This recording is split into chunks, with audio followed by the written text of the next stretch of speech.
NTV Akawungeezi. NTV olwaleero ejaguza okweza emyaka 5 ngeri mu nsiika y'ebyempuliziganya. Tetulema kubeebaza olw'obuwagizi obw'amaanyi bwe mutulaze emyaka gino gyonna obutwawudde ku mikutu emirala. Tugenda mu maaso n'okweyama nga bwe tugenda okwongera okubaweereza awatali kubajuza. Tusiimye nnyo, tusiimidde ddala era temujjanga okwo mutwongere obuwagizi. Amawulire mu Luganda ge gano nga ntandise n'emitwe emikulu egigalimu egya leero.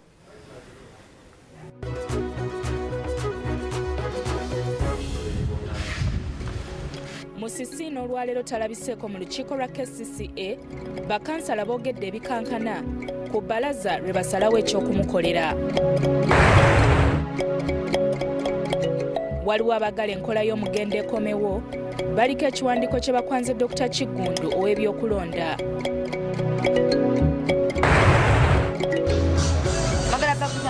Okukuuma obutebenkevu mu Kampala, okwewandiisa bonna abasulamu kutandika mwezi gujja.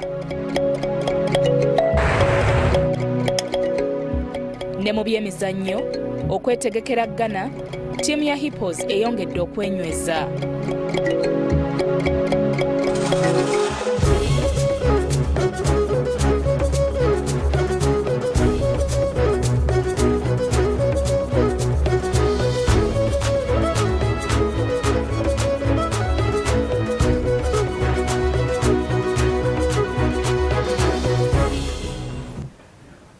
Nkwaniriza nnyo munnaffe nze Hatimana Lugwa Sekaya. Ntandise ne bakansala mu lukiiko lwa KCCA abategeezezza nga bwe bagenda okuddamu okutuula ku bbalaza ya Sabbiiti ejja basalewo ekibonerezo kye banawa Nankulu wa Kampala Jennifer Musisi olwakye bayise okuziimula ng'enkiiko zaabwe mwateekeddwa okubeera wabula nga zaaze balama. Olwaleero Lukwago asomedde bakansala bano ekiwandiiko Musisi kye yamuwandiikidde ng'amutegeeza ng'enkiiko zaatuuza bwe zitali mu mateeka. Kino kijje abakiise mu mbeera nga bagamba nti kuba kumuyisa mu maaso. Musisi yawandiikidde Lukwago ekiwandiiko ng'amutegeeza ng'enkiiko zaatuuza bwe zitali mu mateeka era nga bw'atagenda kuzisasulira yadde nga Paalamenti ne Ssaabawolereza wa gavumenti bazikkiriza. Musisi agamba nti Lukwago alina okusooka okumutegeezaako era nga kino alina okutwala ennaku 14 olwo olukiiko ne lulyoka lutuula. In my position as accounting officer and legal advisor to the authority, I cannot disregard the Solicitor General's advice and can only attend and facilitate authority meetings convened in compliance with the KCCA Act 2010. Signed Jason Makramsi, Executive Director. Lukwago bw'ayanjulidde ababaka ekiwandiiko kino bo badayirekita ababadde bakiikiridde Musisi ne bategeeza olukiiko nga bwe batasobola kutuula mu lukiiko luno olutali mu mateeka. That I go back and issue 14-day notice. I am not going to do that. Lord Mayor and members of the House, in view of what we've given as advice from the technical team and the decision of the House, I think I'm going to request that I beg to be excused.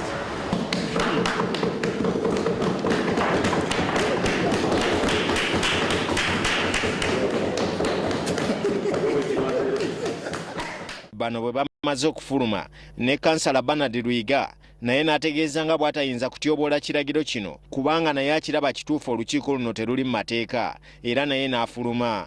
Which issues are not going to be deliberated, and for that legal lordship, with your permission, lordship, I will also request your lordship, if we are to go on with the meeting, lordship, I beg that I also go out of the meeting, lordship, I beg.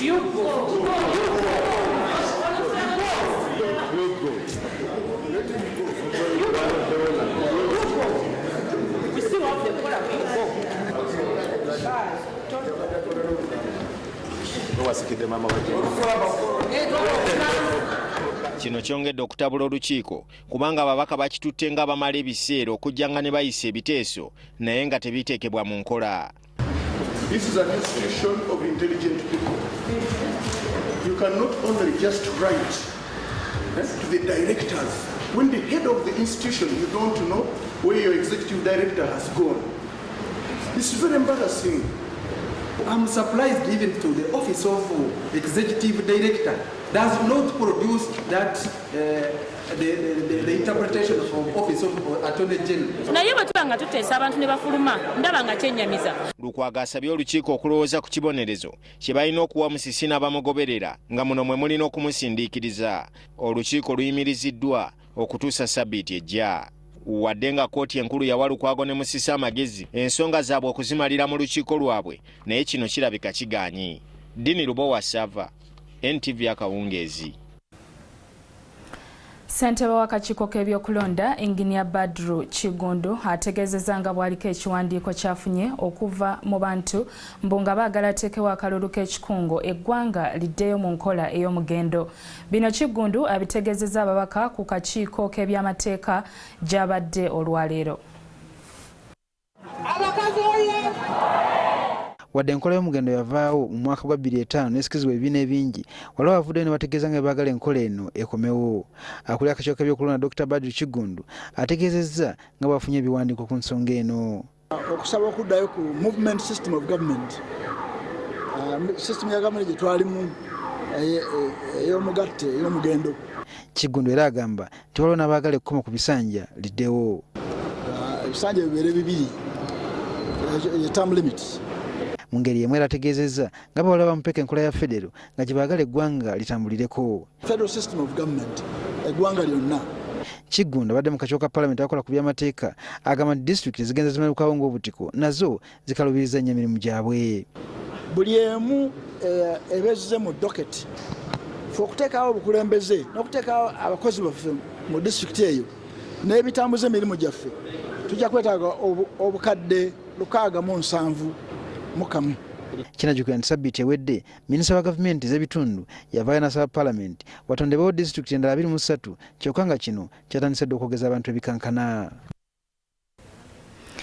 Ababaka ba President mu Kampala bategeezezza nga bwe waliwo ffoomu eziweerezeddwa ku LOC z'ebyalo ng'abantu balina okutandika okwewandiisa. Ku ffoomu zino omuntu ateekeddwa okwogera byonna ebimukwatako. Kino kigendereddwamu okunyweza ebyokwerinda mu bitundu by'eggwanga. Wabula kinajjukirwa nti enkiiko za LOC ezimu zaayiika dda so ng'endala abantu tebakyawera era nga wazze wabaawo okulaajana mu bantu okuzzaawo obukiiko buno. Ababaka ba President bano mu Kampala nga basooka kwebuuza ku ba LOC b'ebitundu ebyenjawulo bavuddeyo ne ffoomu gye baagala abantu okujjuza ng'omu ku kaweefube okukendeeza ku bumenyi bw'amateeka n'effujjo mu Kampala. Bagamba nti abakozi b'ebikolobero n'effujjo bangi banoonyezebwa olumu ne balemwa n'okukwatibwa olw'ab'obuyinza obutamanya bibakwatako. Otuwa biodata information ekukwatako abazadde bo, zoni mwe wava, oli landlord, okola mulimu ki, oli obeera wa, osula ku nyumba zaani, essimu yo. Ekirungi nti abantu abamu bayinza okulowooza nti banaatulimba naye ku information gye tukollectinga at least mu security tujja kubanga tulina bye tuyinza okukozesa kubanga already kati amasimu gano gabeera registered. Obutujju, okukuba abantu obutayimbwa, ebimansulo, okuwamba n'okukwata abakazi, okunywa enjaga n'ebiringa ebyo bagamba nti gy'emize gifumbekedde mu Kampala ensangi zino. Ababaka ba President mu Kampala era bennyamivu olw'engeri abakuumi b'ebitongole eby'obwannakyewa gye batendekebwamu. How do you recruit someone 2 weeks?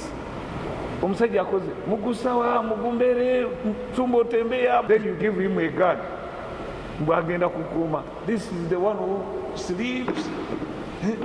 Umusanga sino waringa mbakuma petrol station. There is a directive of the IGP that each petrol station we must have 2 guards. One must look west, another one east. Mu birala ebitunuuliddwa mwe muli okuteeka obuuma obukebera ku buli kifo ekisanyukirwamu ssaako ebiduula obutasukka ssaawa 6. Bwebanga baala bagikoleramu ebikyamu tuyinza okugiggala ne license tugikujjako tugamba Bugambi Kampala Capital City Authority ne tuwaayo report ne bakujjako license. Abantu okwekolamu obukiiko obukolagana ne poliisi ku bigambo by'okwerinda n'ebiringa ebyo. Okwewandiisa n'okuteeka ebyogeddwako mu nkola bitandika omwezi ogujja. Ebyombalirizi w'ebitabo omukulu mu ofiisi ya Ssaabaminisita Geoffrey Kazinda byongedde okulanda ng'olwaleero waliwo okwaza okw'amaanyi okukoleddwa mu ofiisi zino era ne wabaawo abantu abalala 3 abakwatiddwa. Abakwate ye Owunyo Isaiah Musiyo Byekwaso nga bano bombi bakashiya ne Arthur Amanyire ng'ono naye mubalirizi wa bitabo. Abasatu bano batwaliddwa ku kitebe ky'abambega ba poliisi okwongera okubuuzibwa akana n'akataano.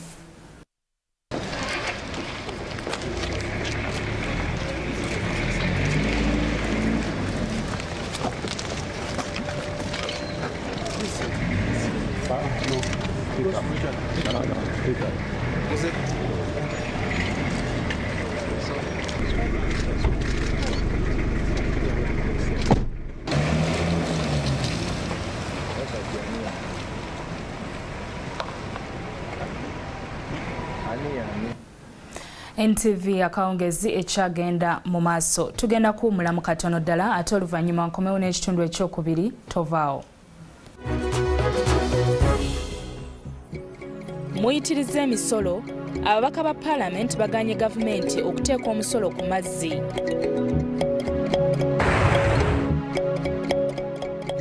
Okukungubagira abadde Pulezidenti wa Ghana kwa kutwala Sabbiiti namba yamudidde mu bigere John Dramani Mahama asuubizza okukolerera emirembe.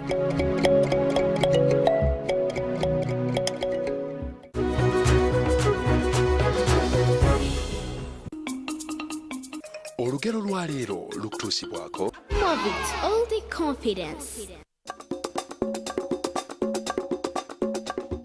Afuuye eng'ombe nga talaganye n'abayizzi. Bw'ofuuwa eng'ombe nga tolaganye n'abayizzi bayinza obutajja. Ebintu byonna ebyetaagisa abantu abangi okubikola kisaanidde okumala okulagaananga nabo nga tonnabayita.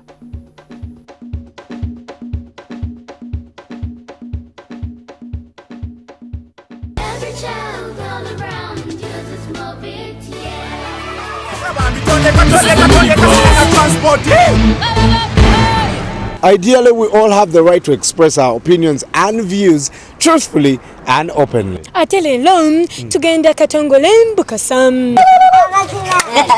Kampala bwerere mwansomu the bus. The discussion is still going on in the bus. Tulina okugumira challenges ezimu bwe tuba tulina okugoba abatembeeyi mwami Lukwago aguma abatembeeyi mugende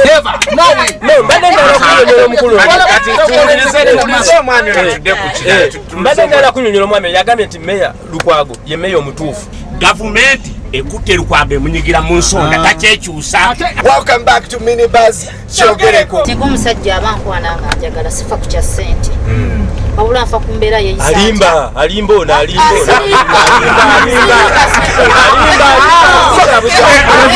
This is Minibus Kyogereko.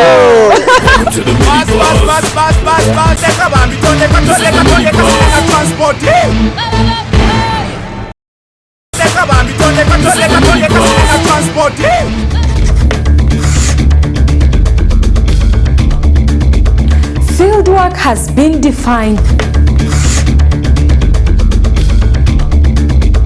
Fieldwork has been defined by different scholars. Some think it is an art. These are the blood types that are in human beings. We have A. When a chemical reaction takes place, it involves two things. We are given a straight line that has been denoted by 2x minus y is equal to 6.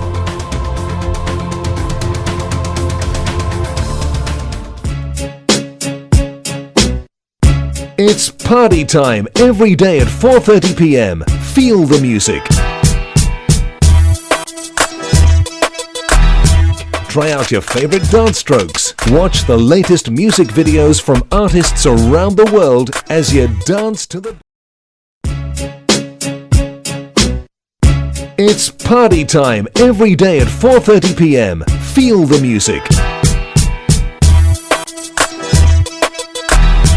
Try out your favorite dance strokes. Watch the latest music videos from artists around the world as you dance to the beat. Girl, you got me screaming fiesta. Body language saying whatever. Girls, only on The Beat, Monday to Friday on NTV, your official groove station.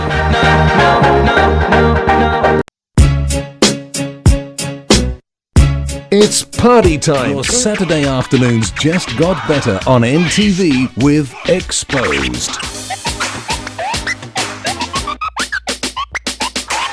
Join Cats and the Platinum DJs as they bring you some mad DJ skills and crazy video mixes. You're now rocking with the best. Catch us every Saturday as we live. We take you through an experience you'll never forget. Remember to call in with your music requests and also get a chance to win some incredible goodies.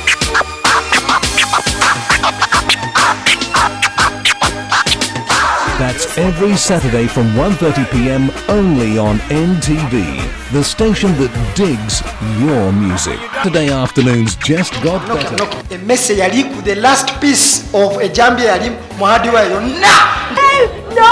no bloody way. Okyali ku NTV katugende mu maaso n'amawulire. Abatwala district y'e Bududa bali mu bweraliikirivu olw'abaana abatakyasoma. Munsonyiweko katono. Ababaka baganye okussa omusolo gwa VAT ku mazzi ne kaabuyonjo.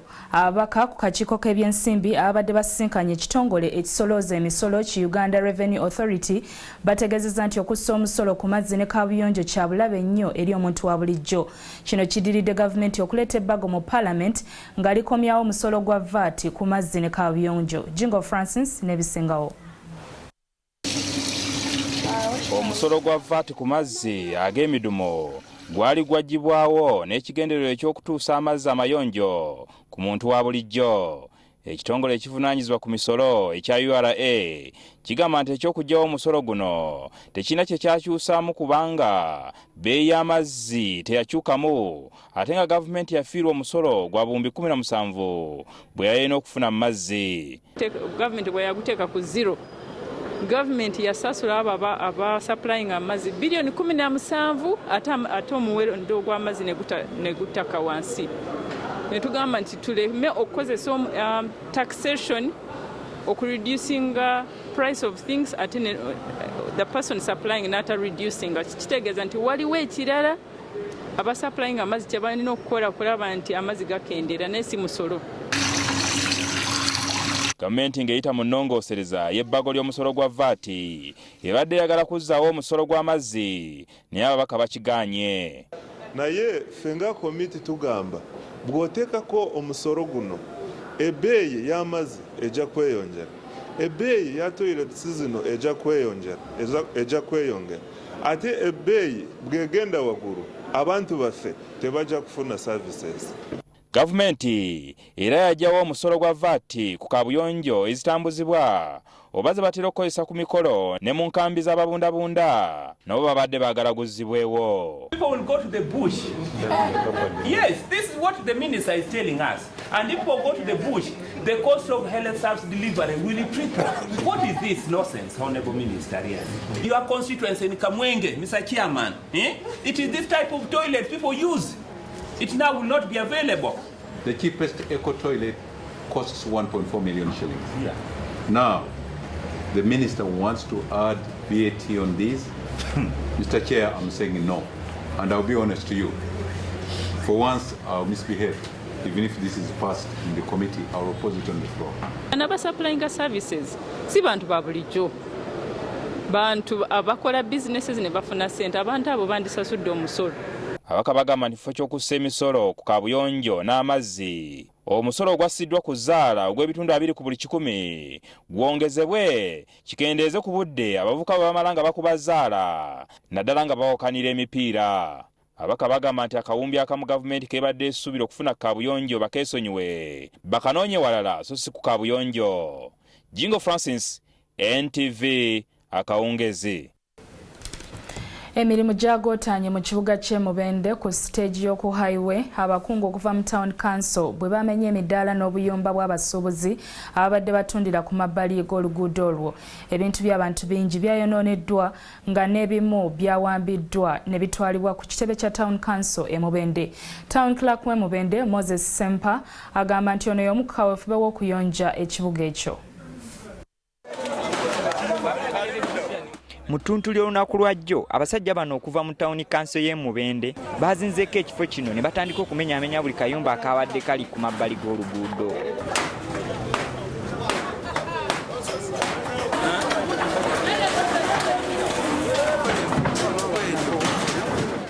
Abasuubuzi ababadde bakolera mu kifo kino bakanze kwecwacwananga n'abalala bwe bakaaba olw'ekikola kino, wabula abakanso bagenze maaso n'okukola ogwabadde gubaleese nga bagamba nti babalabula dde okuva mu kifo kino ne beerema.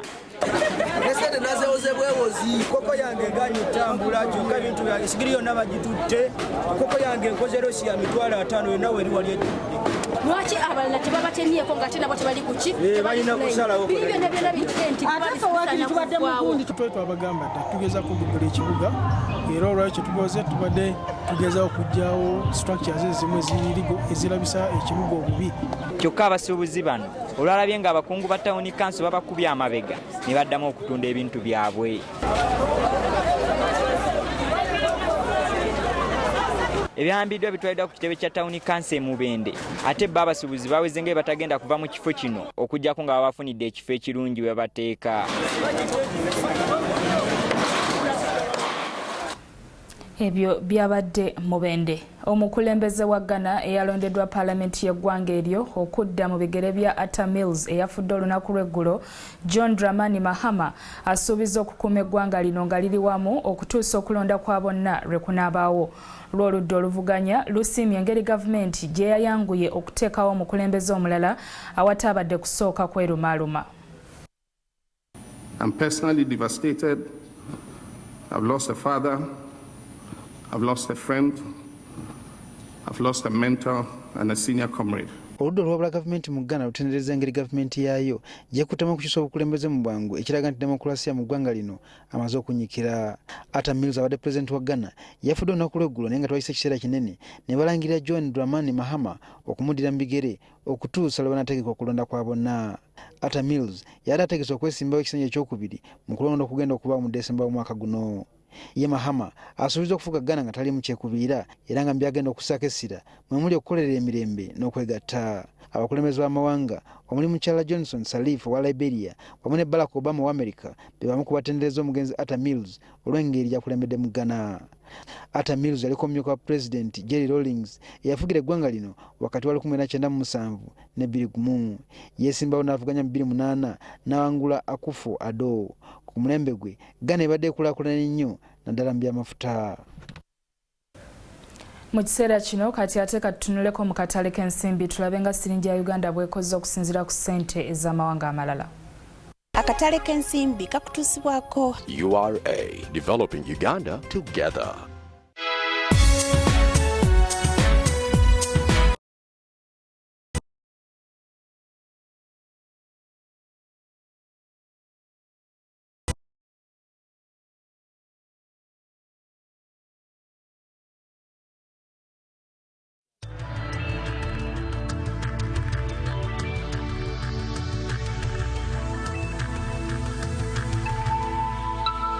This is NTV.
I'm knocking.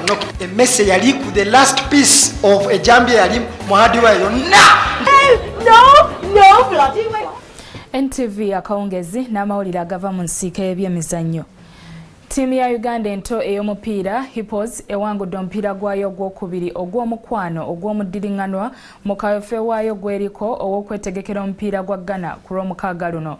Ttiimu eno etimpudde ginnaayo ey'abaliko emmunyenye z'eggwanga goolo 7 ku bwereere. Omupiira guno gubadde kavumba.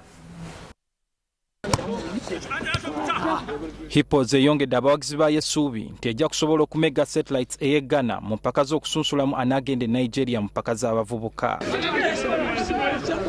Abaana bano basobodde okwangula ttiimu y'abaguzanyako wano mu ggwanga ku goolo 7 ku bwereere ate ng'eggulo bakubye ttiimu y'Olugave goolo 2 ku bwereere. Hippos yeyongedde amaanyi oluvannyuma lw'omuzannyi Baba Kizito okwegatta mu nkambi yaabwe era ng'ono yeyayambyeko Gift Ali, William Wadri ne Elisa Sekisambu okuteeba goolo 3 ezisoose. Ndi musanyufu nti kati omutindo gugenze gweyongerako era kati competition weeri era kati naffe abagenda okulonda ettiimu tutanze okufuna challenge kulaba ani asookamu ani alindirira. George Abege ye yabadde omuzannyi w'olunaku we yateebedde Hippos goolo 3 ate ye Ssemwogerere ne yeekuba akatimba okweza ey'omusanvu. Ttiimu ya Ghana yakutuuka wano mu ggwanga olunaku lw'enkya olw'omupiira guzannyibwe ku Lwomukaaga mu kisaawe e Nakivubwa. Z'empaka z'abavubuka za kutojera mu Nigeria omwaka ogujja. Ttiimu y'abamusaayi muto eya Edgars ekomyewo ku butaka okuva mu America n'ekikopo kye baawangula mu bbanga ery'emyaka 2 gye bamazeeyo. Bano bazanye ne ttiimu okuva mu Spain, Brazil, Mexico wamu n'endala eziwerako.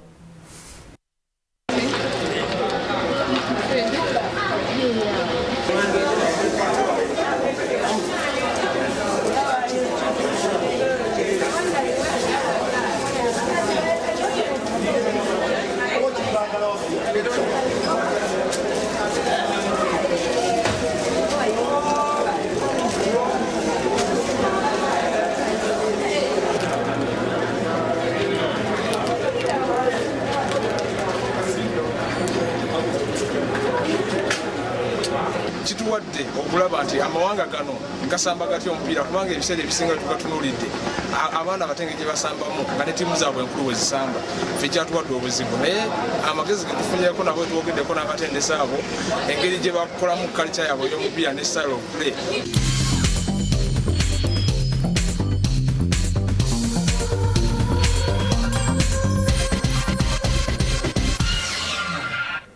Amawulire okuva mu nsiko y'ebyemizannyo bwe gatyo bwe gagenze. Mu kiseera kino tugenda kulaba enteebereza y'obudde ey'olunaku olw'enkya oluvannyuma lw'ekiri nti olwaleero n'olunaku lw'eggulo twafunyeyo ku bire by'enkuba naddala mu ssaawa z'amalya g'ebyemisana.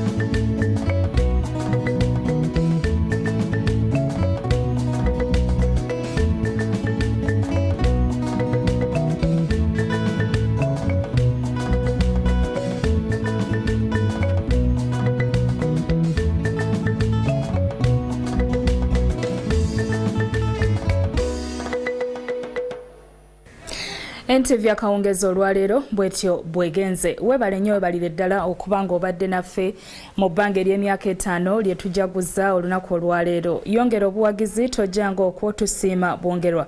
Beerawo ku ssaawa 3 ng'amawulire mu Lungereza nago gakutuusibwako. Ndi Hatman Alugwa Sekaya, sula bulungi, weraba.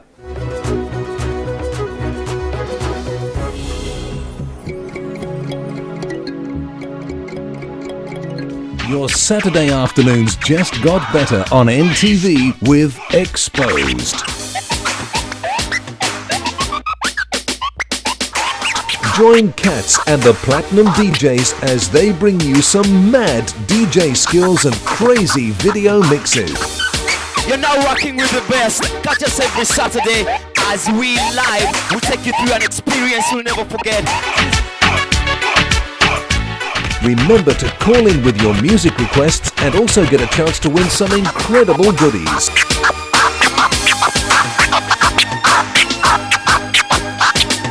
That's every Saturday from 1:30 p.m. only on NTV, the station that digs. A message yali ku the last piece of a jambye yali muhadi wa yonna. No, bloody way, holy moly. We've just met, how can I be your friend? Mr. Rashmond, okuzimba nyumba nga kintu kizibu nnyo banange mugumire mu bupangisa. Come. I'm called Olar Oton. There's no English name. Just like resistance, Yakazol. Yeah. I blame you. You have option of getting international husband. Why do you get it local?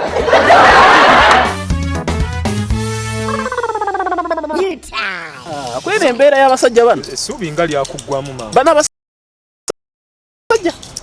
bano abasajja abanaatera n'okujja kusigiriza ffe ekiro basituleko emiwumbo gy'emmere bagitwale sogera byange kibanda bana bagamba nga bagamba ne bwagala nkubulira ebyange ja tugende emyanzi mpulira banyumya ababeera bakujereka embeera y'abasajja bano essuubi nga lyakuggwamu maama bano abasajja abanaatera n'okujja kusigiriza ffe ekiro basituleko emiwumbo gy'emmere bagitwale sogera byange kibanda bana bagamba nga bagamba ne bwagala nkubulira ebyange ja tugende emyanzi mpulira banyumya ababeera bakujereka waliko omusawo w'ekinansi South Africa baba bakujerega obituufu baba banjerega oyo mufere mubbi yennyini yeetaaga miggo omuntu wa bulijjo tomuzanyirangako abeeranga dormant volcano bwemba mukkiriza nina takuwa mugiyita ate takuwa gobeera mugoberezi tolowooza nti muli mulimo gwonna oyogerera omusiraamu singa naakubuuza nti katonda yagamba bw'ati yagamba atya oba oli pasita ng'okyawa olimba obba oyenda olina abakazi basatu please heaven is waiting for you one day you'll pay and soon your time is out otiisatiisa mmoni sitiisatiisa nkubuulira yesu talimba ebintu mbimala mulundi gumu kati I love peace gwokola byo wegase n'omusajja mutwale mabi Chichi. What's life? Is life ugly?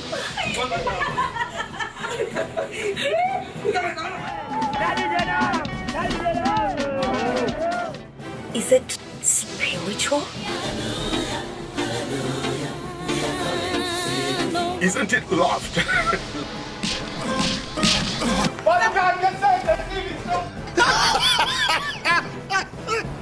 And above all, isn't life really drama?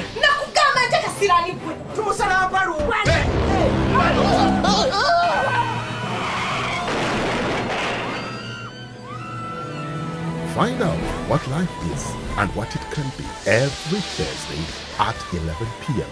with repeats on Friday and Sunday at 12:30 p.m.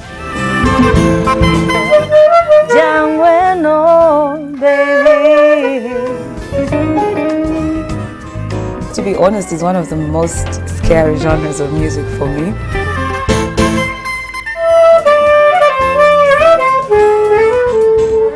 For me every day.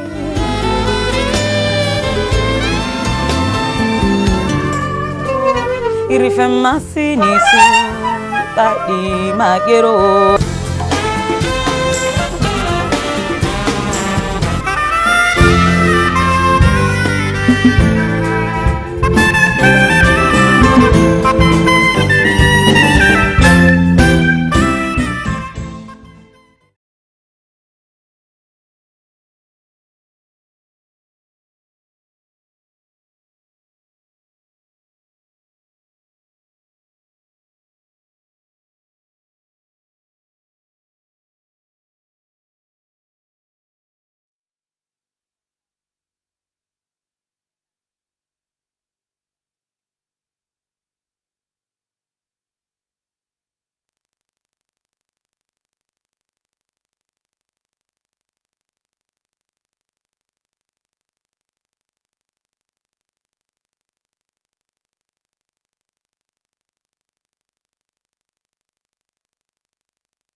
take over the herd of females.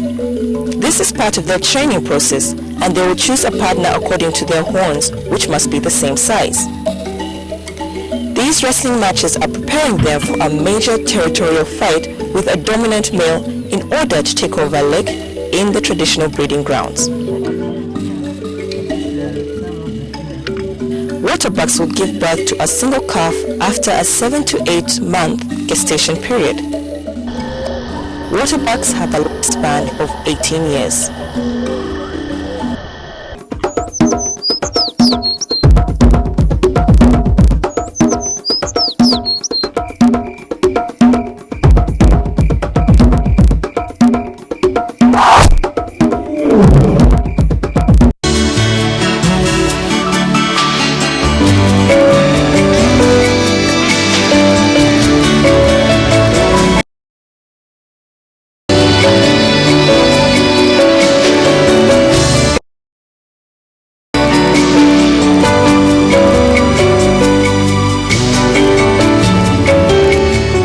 Today on Showcase Uganda, we explore Uganda's most picturesque treasures in the Ruwenzori region.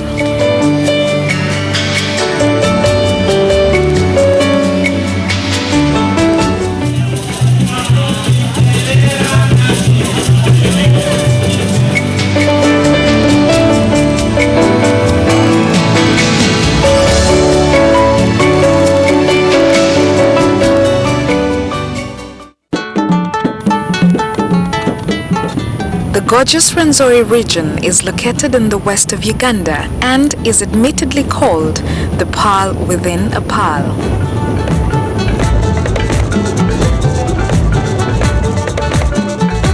Most travelers to the region will take the newly and smoothly tarmac road traversing Mityana and Mubende.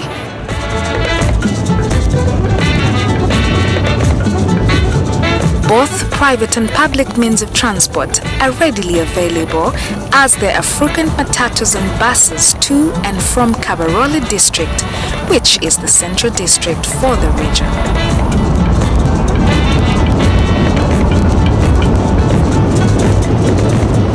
The district, which is small, quiet and refreshing, is situated at the foothills of the Ruwenzori Mountains, some 320 kilometers southwest of Kampala.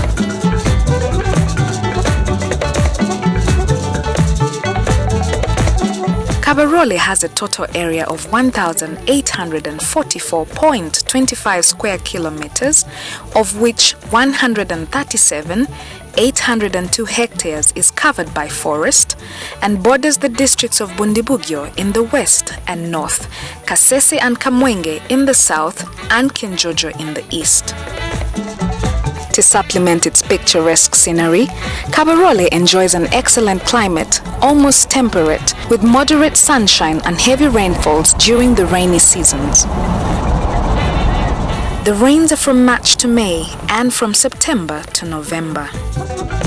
Kabarole does not really have any dry seasons within the year, which explains the vast, magnificent natural wonders identified with the region. The direct route from Kampala to Fort Portal, which is the main town in the district, is along what is known as the Mityana Mubende Fort Portal Road and will take you only about 3 hours.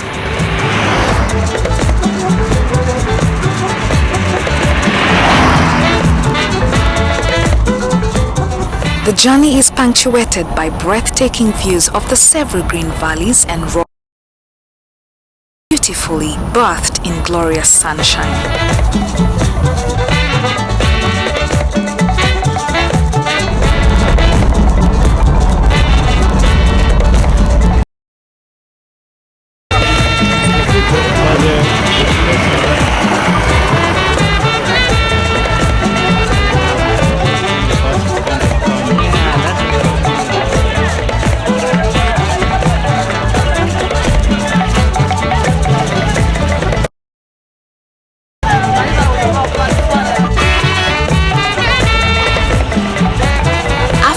Georgia town.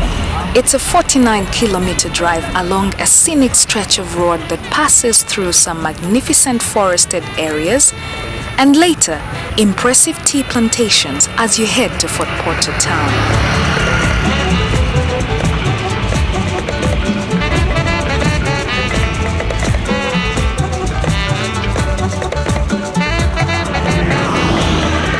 It is a pleasurable pass through delightful sceneries and rolling tea plantations of Kyamara village.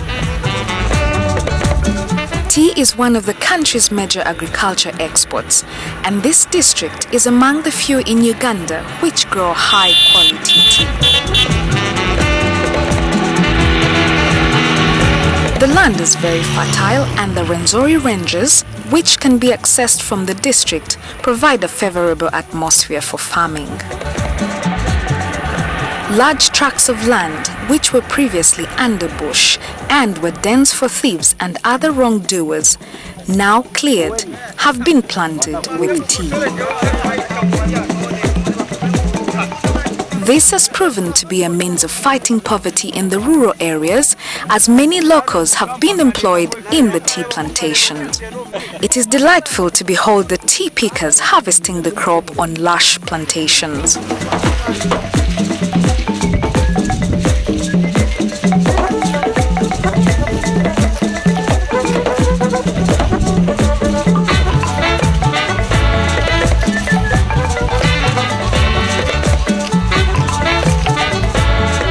Trading centers in this area have expanded, and new ones are mushrooming around the tea estates and factories, which cover an area of about 1,000 hectares.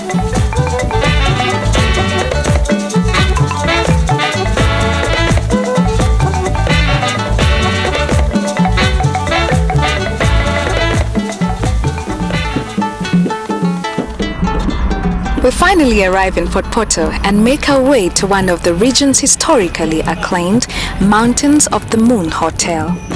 Set in the gorgeous grounds on the outskirts of the town, this gem is beautifully tiled, has ample parking space, and offers its visitors a blissful environment for a perfect holiday. The hotel derives its name from the most celebrated natural wonder of the region, Ruwenzori Mountains. By the time we check in,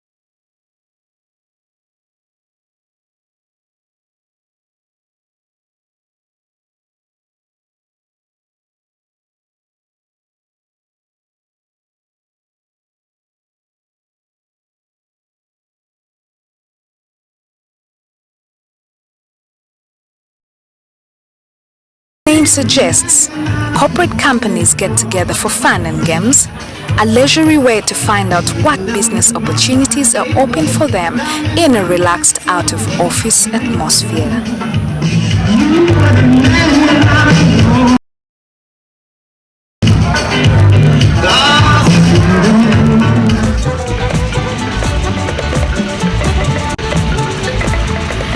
Another place you should not miss to visit while in Fort Portal, which will give you a real evening feel of the place, is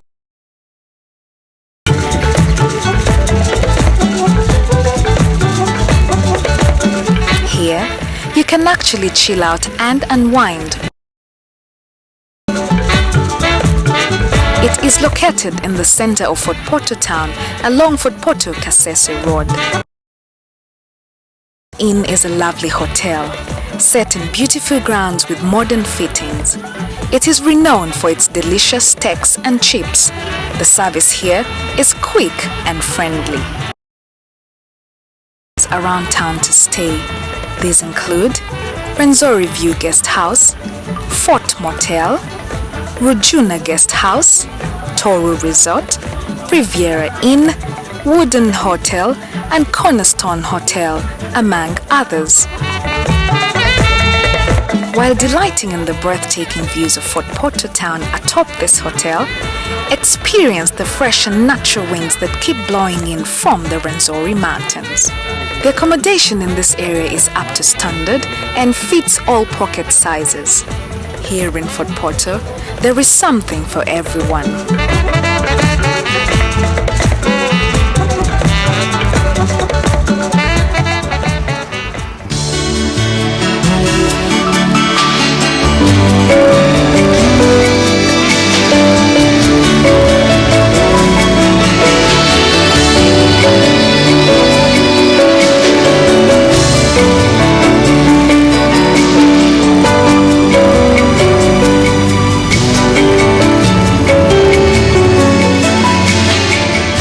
Showcase Uganda returns, get a real feel of the Toro people's way of life.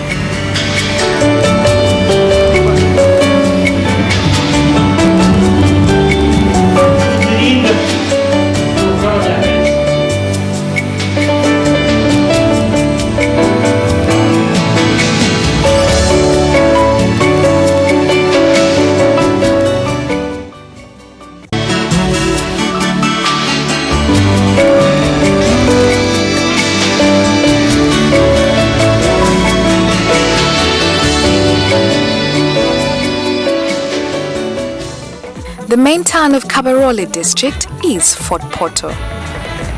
This town, back in the colonial days, was a fort to Sir Gerard Portal, a British Special Commissioner for Uganda in the 1880s.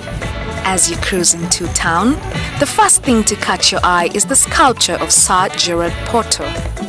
His sculpture graces the main road of the town, which is named after him. The Toro people say that Portal contributed decisively and instrumentally in the signing of agreements with the leaders of the Toro kingdom of the Protectorate Statute for the town. Fort Portal is 322 kilometers off Kampala, 74 kilometers from Kasese, and 232 kilometers from Mbarara, and the nearest airstrip is at Kasese, south of Fort Portal town. Considered by many visitors as one of Uganda's most attractive towns, Fort Portal has been a center of activity for many years. A walk through town in the morning reveals picturesque scenes filled with panoramic greens, blues, and oranges. Situated at the center of the Toro kingdom, the town was the base from which colonial power protected the then Omukama, or King of Toro, Kasagama. After traditional monarchs were abolished in 1967, Toro was declared a district and composed of the regions that now make up the current Kasese, Bundibugyo, and Kabarole districts. Fort Portal is the district headquarters. The town has currently a population of 40,000 people and enjoys an excellent climate, though nocturnal temperatures can drop, requiring a fleece or sweater. Besides its natural endowments, the town also boasts of modern and improved amenities that make the place not only comfortable but convenient for its visitors. The town's main supermarket is Andrews, located on the main road in the upper part of town, between the two roundabouts. It is very well stocked with fresh produce and frozen goods. Prices here are considerably lower than in Kampala. It is advisable for visitors to the region not to rely on travelers' checks or paying by credit card, as cash is the more acceptable mode of payment here.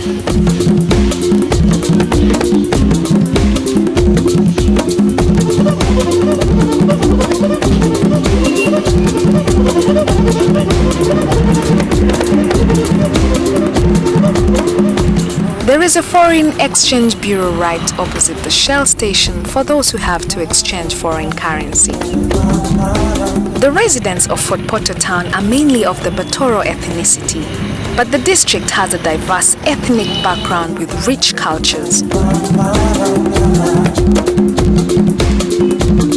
Other prominent groups include the Bachiga, Bakonjo, and Bamba.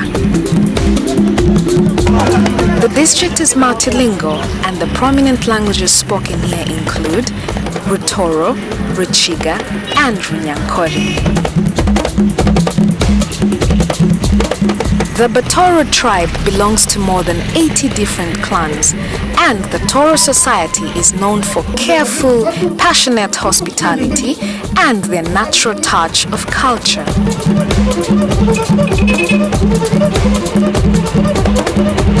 With such an ideal location, Fort Portal is an important market town.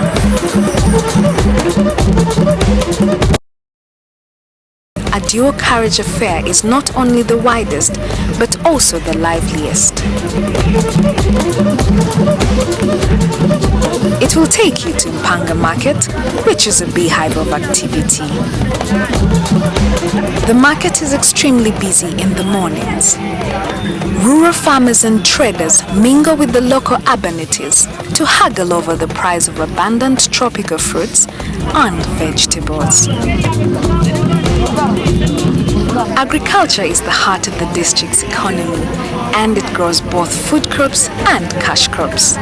The common food crops include beans, bananas, cassava, yams, potatoes, not forgetting the abundance of vegetables produced throughout the region.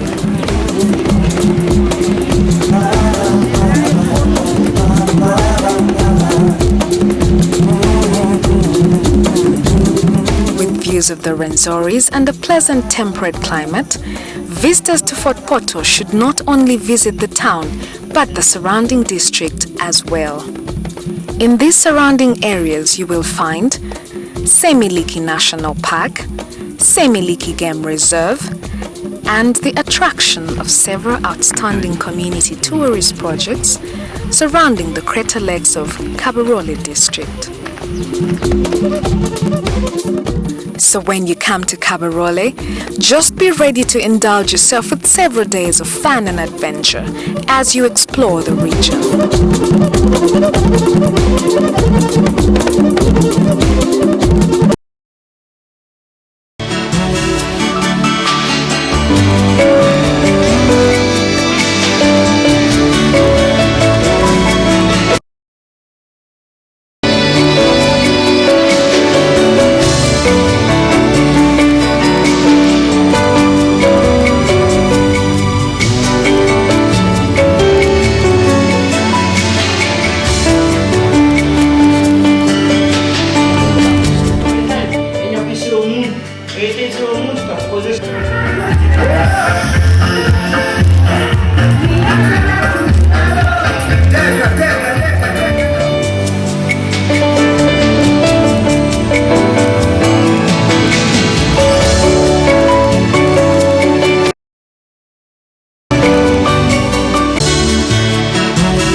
Porto is also the traditional capital and the seat of the Toro kingdom, literally known as Karuzika.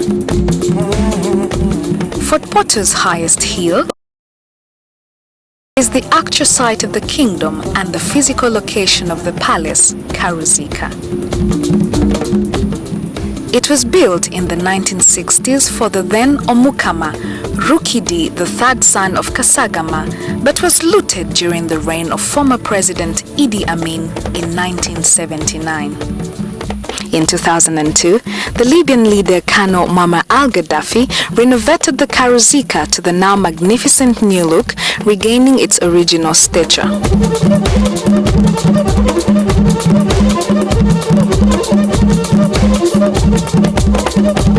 The Toro kingdom was part of the large empire of Kitara under the reign of the Bito dynasty, which dates back to the 16th century. Prince Olimi Kaboyo Kasunsu Nkwanzi, son of the king of Bunyoro Kingdom, annexed the southern province of his father's kingdom and declared himself king of this land, known as Toro. The Batoro weathered the next 26 years without a cultural leader until 1993, when the NRM government, led by His Excellency President Yoweri Kaguta Museveni, restored the institution of traditional leaders to Uganda. Patrick Kaboyo, then Uganda's ambassador to Havana, Cuba, felt duty-bound to return and continue his traditional duty as cultural leader of his people, the Batoro. He was warmly received and accepted by the Batoro.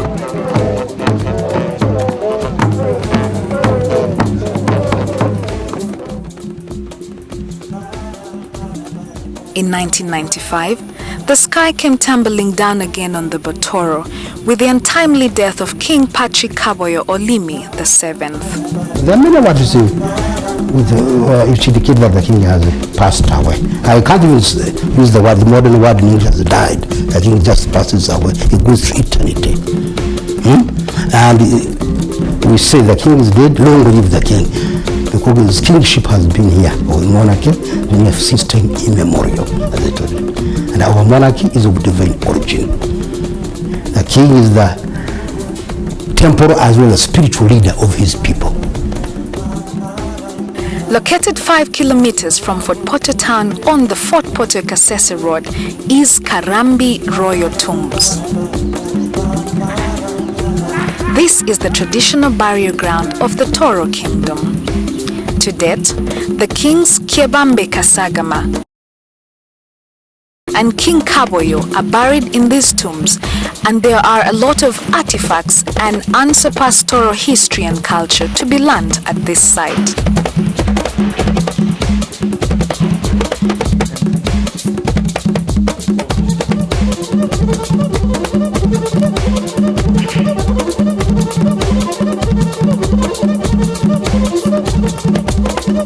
Very many ceremonies pertaining to our cultural monarchy, and we take the figure 9, which embraces all our cultural monarchy. For example, when the king dies, his body is embalmed, his royal body is embalmed. A traditional mourning takes 9 days of traditional throughout the kingdom. And when the state funeral, the day of his state funeral, all people go to bury him at the royal tombs. The prince, the heir apparent, the crown prince, has to bury the body of his father on behalf of his people with 9 coffee berries. Mwenda. He was succeeded by his 3.5-year-old son, His Royal Highness King Oyo Nyimba Kabamba Iguru Rukidi IV, marking the beginning of a challenging and exciting period for the people of Toro.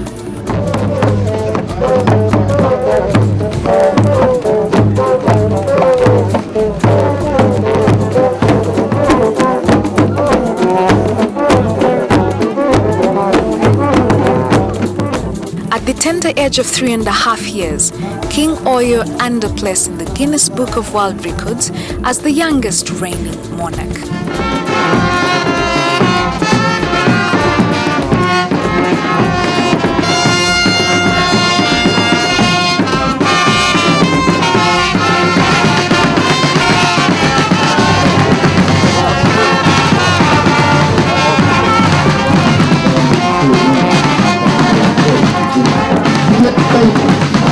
And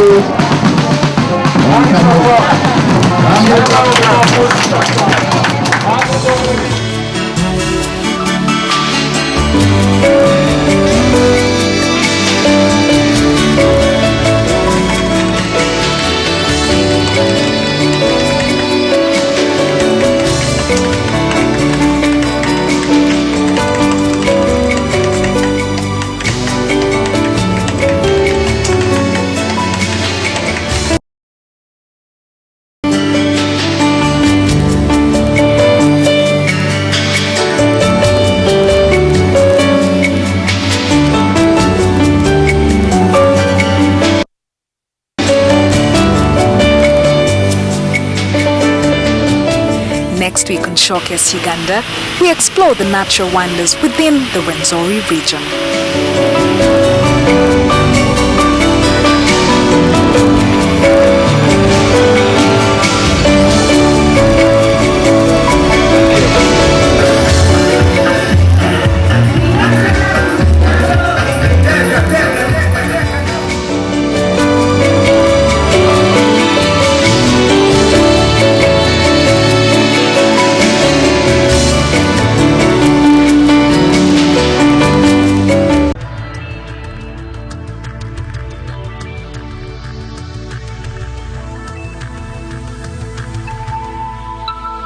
This is NTV.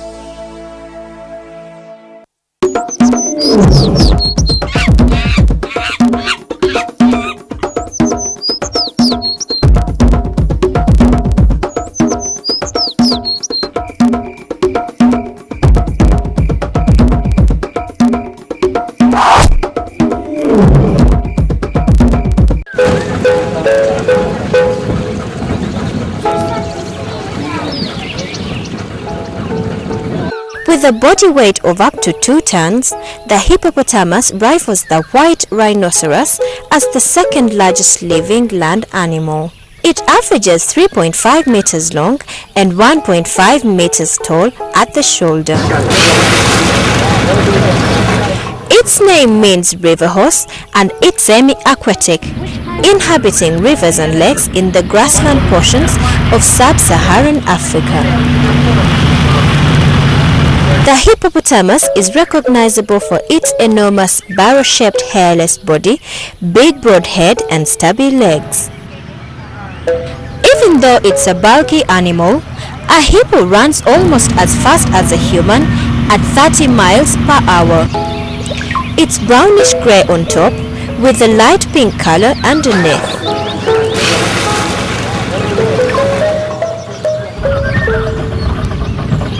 The hippopotamus has its ears, nose and eyes positioned on top of its head so it can remain submerged and still monitor what's going on around it.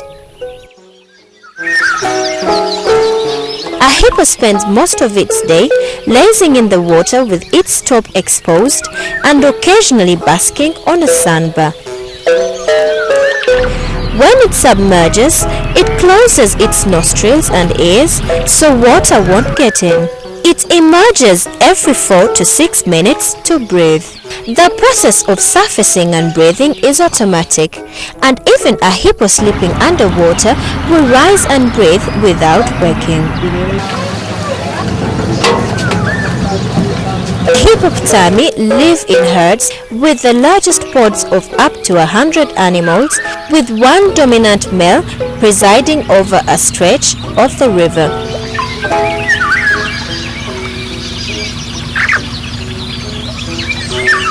The hippopotamus is herbivorous and nocturnal.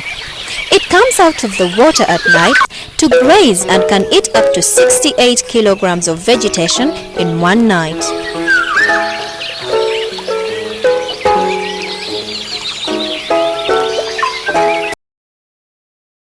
Hippos reach reproductive prime at 5 to 6 years of age, while males at around 7.5 years. Mating takes place in the water, with the female submerged for most of the encounter. Hippos have a gestation period of 8 months. The female hippopotamus will go off by herself to have her calf. She will then stay anywhere from 10 to 44 days. A hippo's lifespan is typically 40 to 50 years.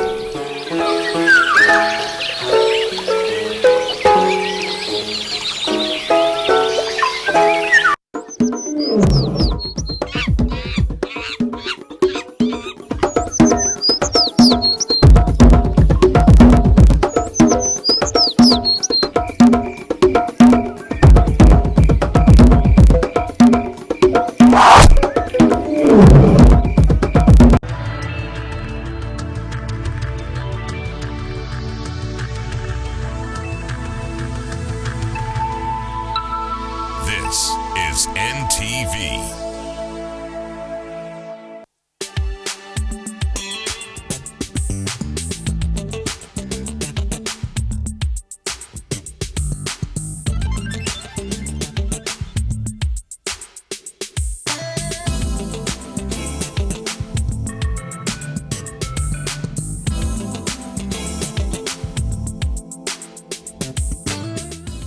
This week on Profiles.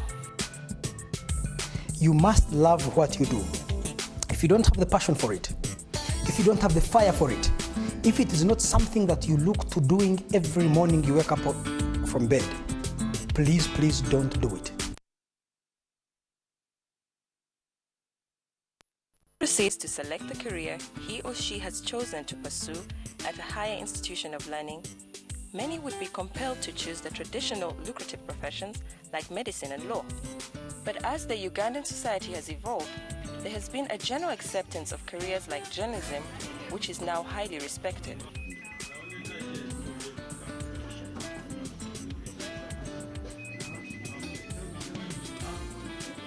Today on Profiles, we meet an extraordinary individual who has paved the way in investigative journalism and is an active advocate for poverty eradication in Africa. Andrew Mwenda. I grew up in Fort Portal.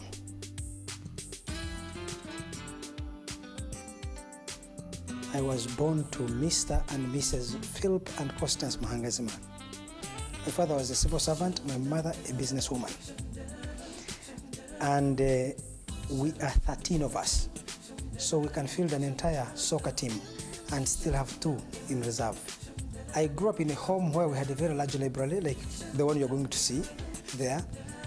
There was no television, so I spent most of my time reading and listening to radio. BBC, Deutsche Welle, Radio South Africa, at that time during the time of apartheid, and also listening to Voice of America. In our library we had books ranging from literature, philosophy, chemistry, biology, history, and a lot of news magazines. My dad used to subscribe to Newsweek, Time. There were African magazines called African Affairs, Africa Now, Africa, and so many others that had been there in the 1960s, like Transition, East African Journal, which provided an incredible amount of information for me. Andrew Mwenda's confidence has frequently been mistaken as arrogance, but his confidence stems directly from the solid foundation his family, especially his father, provided him. If you encountered me at the age of 12, when I was in primary 7, I was as informed as a person in senior 6 in Uganda. Now, I say that at the risk of sounding vain. I could comfortably discuss the Second World War and shift from the Second World War and discuss Africa's liberation struggles, from Kwame Nkrumah to Patrice Lumumba, Sekou Toure to Madibo Keita, Ahmed Ben Bella to Nelson Mandela, Nyerere to Kaunda. I was so vast with all of them and their speeches and their life history. So most of my primary school, because my dad had retired to the village, I went to a village primary school called Fort Portal. From there I went to Nyakasura School, Mbara High School, Psoga College Mwiri, Makerere University, University of London, and that ended my studies. But since then, I have still been involved in intellectual work as a visiting or guest lecturer, as a visiting fellow. His love for journalism is very strong. Did he always want to be a journalist? Always, always. You see, I've been a journalist all my life. The first instance when I remember that I was a journalist was in 1978, when Amin attacked Tanzania, and Tanzania responded. That was in November 1978. I was in primary 1, and my dad and listen and discuss the implications of Amin's attack on Tanzania and the response of Tanzania. My father was a supporter of Milton Obote, and they were personally known to each other, and was a senior person of UPC, and he was looking forward towards Tanzania defeating Idi Amin and Obote returning as president. And all these discussions were taking place at home, and I would listen to them, and I would listen to the news on BBC, on Voice of America, and other radio stations. Then I would go to school and narrate what my dad and his friends were talking about to the students. And in the process, really, I was practicing journalism, not using the institution of a newspaper, a radio, but I was doing journalism of word of mouth. One outstanding aspect of Andrew Mwenda is his grasp on a good story. He lets nothing stand in his way, a quality he stresses is essential to be a great journalist. You see, the advice I would give a prospecting journalist is the same I would give to a prospecting doctor, an aspiring engineer, an aspiring lawyer. You must love what you do. If you don't have the passion for it, if you don't have the fire for it, if it is not something that you look to doing every morning you wake up from bed, please don't do it. Because you see, if you love your job, it means that job, even if it is very stressful, you will not realize the stress. I'll give you my own example. When I used to host Andrew Mwenda Live, in the evenings I would be so tired, almost about to collapse. And then I have an interview at 7 p.m. with the General Tinyafuza to discuss corruption in UPDF or the conflict in northern Uganda. I used to the studio, tired, stressed, feeling like I want to sleep or collapse. Once I entered the air and said, "Welcome to Andrew Mwenda Live," and here I have David Tinyafuza, and the discussion started. Life came to me all of a sudden, and it was like I had just gotten out of bed. I was fresh as ever, and I enjoyed the discussion. Before I would know it, the show is finished. Inspiration, in the sense that he's very particular with detail. He has 100% concentration when it comes to the job, and he doesn't really take any. He goes for the right thing, and most importantly, he does quite a lot of research about the subject for which he speaks or reports, and that for me is a huge tenet for a journalist. Of course, the way he carries himself around, his demeanor, his ability to approach and open any door and interview anybody and ask them any question for as long as within the theme for which he's interviewing them, is what makes any other journalist tick. And if you must be a good journalist, those are the kind of qualities you must learn to espouse and copy from. Coming up after the break on Profiles. Yes, I have made many mistakes in my reporting, and I would tell all younger journalists out there that, you see, human beings, we make mistakes. You can never be in a career for many times and you don't make mistakes.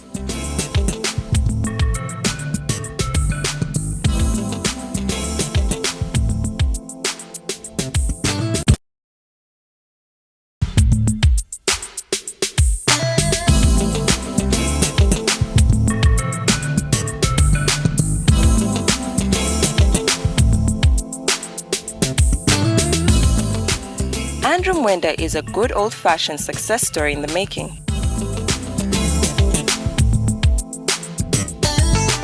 But surely for someone so accomplished, there were hurdles along the way.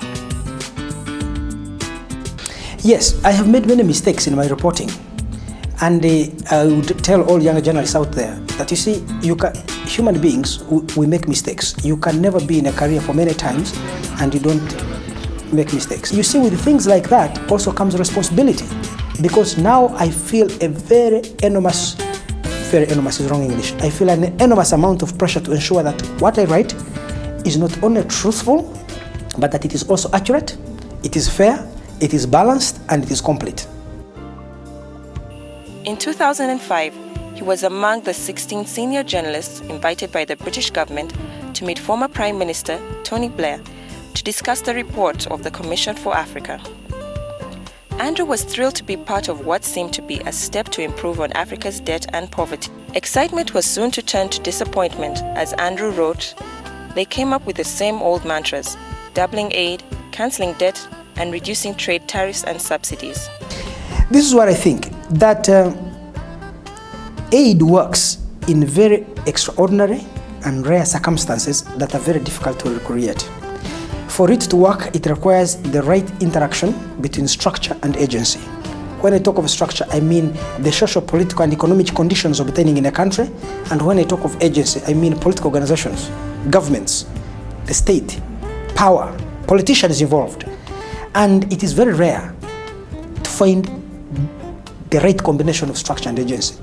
When the governments have to rely on their own people for revenue, they are driven by self-interest to govern in a more enlightened fashion. How?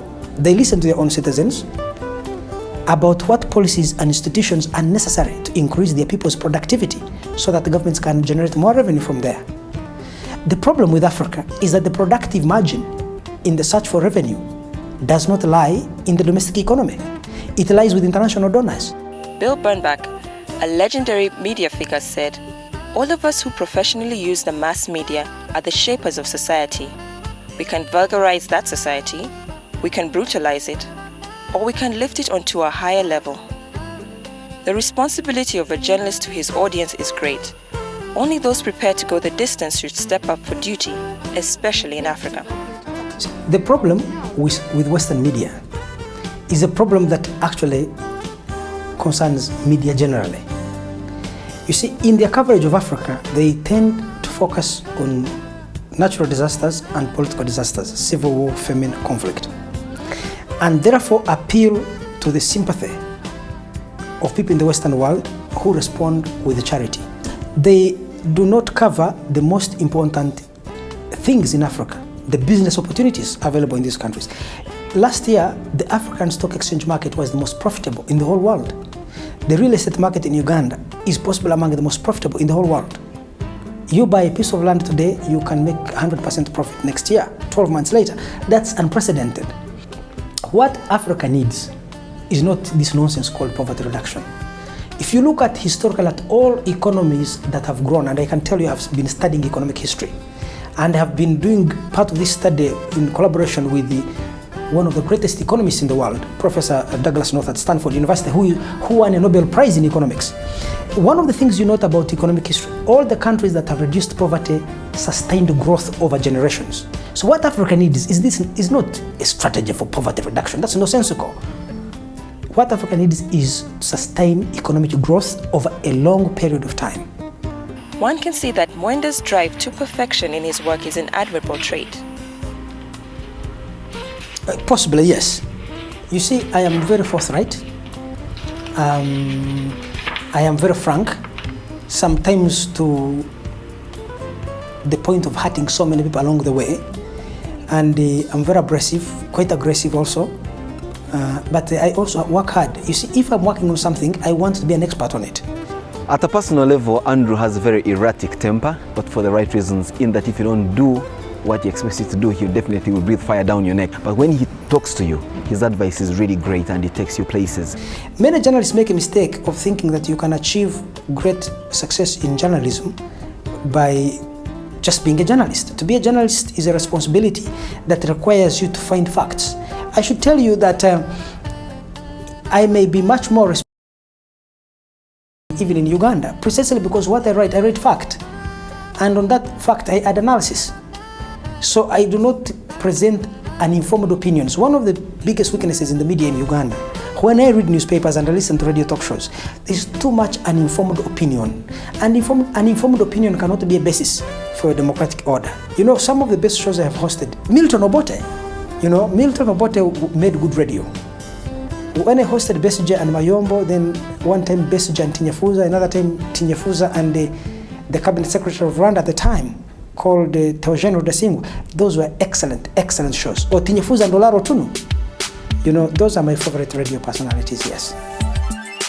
After the break, on Profiles. The Evolution of Desire, Strategies of Human Mating by David Bass. You see, the Washington Post called it a drop-dead shocker. And I tell you, this book is a drop-dead shocker.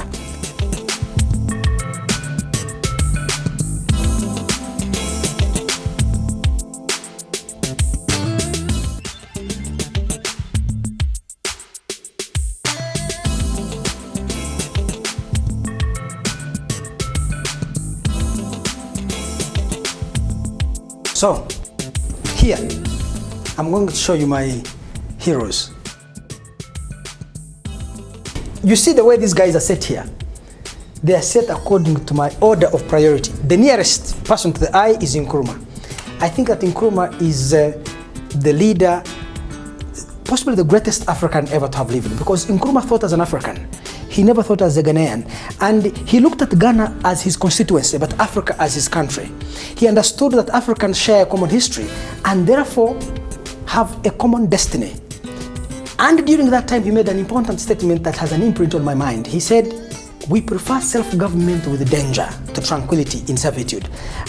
During his funeral in 1972 in Conakry, the leader of the liberation movement of Guinea-Bissau and the Cape Verde Islands, called Amilcar Cabral, one of the greatest Africans, concluded his speech, his eulogy of Nkrumah, saying that we are certain, absolutely certain, that framed by the eternal green of the African forests, flowers of crimson like the blood of the martyrs, and the godly room over the grave of Kwame Nkrumah, for Africa will triumph. Prime Minister of the Congo, they got independence in June 1930, rather June 30th, 1960. He was arrested in September, 3 months later, and killed in January 1961. But the most memorable thing that that Lumumba did, and Lumumba was inspired by Nkrumah, was to unite Congo, which is ethnically fragmented, and create a national movement. I'll quote a fragment from a letter he wrote to his wife. I had crammed the entire letter when I was a child. He says, "Neither brutality, no cruelty, no torture will ever bring me to ask for mercy, for I prefer to die with my head unbowed and my faith unshockable, with a profound faith and trust in the destiny of my country, rather than live under subjection and disregarding sacred principles." Then comes Nelson Mandela. As a child, I used to read his trial and what he said in court. And the most memorable quote was where he says, "Throughout my lifetime, I have fought white oppression and black domination. I have cherished the ideal of a free and democratic South Africa in which all people live in harmony. It is the ideal for which I'm prepared to live for and achieve, and if needs be, it is the ideal for which I'm prepared to die." Gamal Abdel Nasser, the president of Egypt, he was a great man. In fact, a unique leader of the Arab world who was involved in African politics. He inspired all liberation movements in Africa, financed them, invited their leaders. People like Obote told me that he went and talked to him. Nyerere told me. The Kaundas, they were inspired by Gamal Abdel Nasser.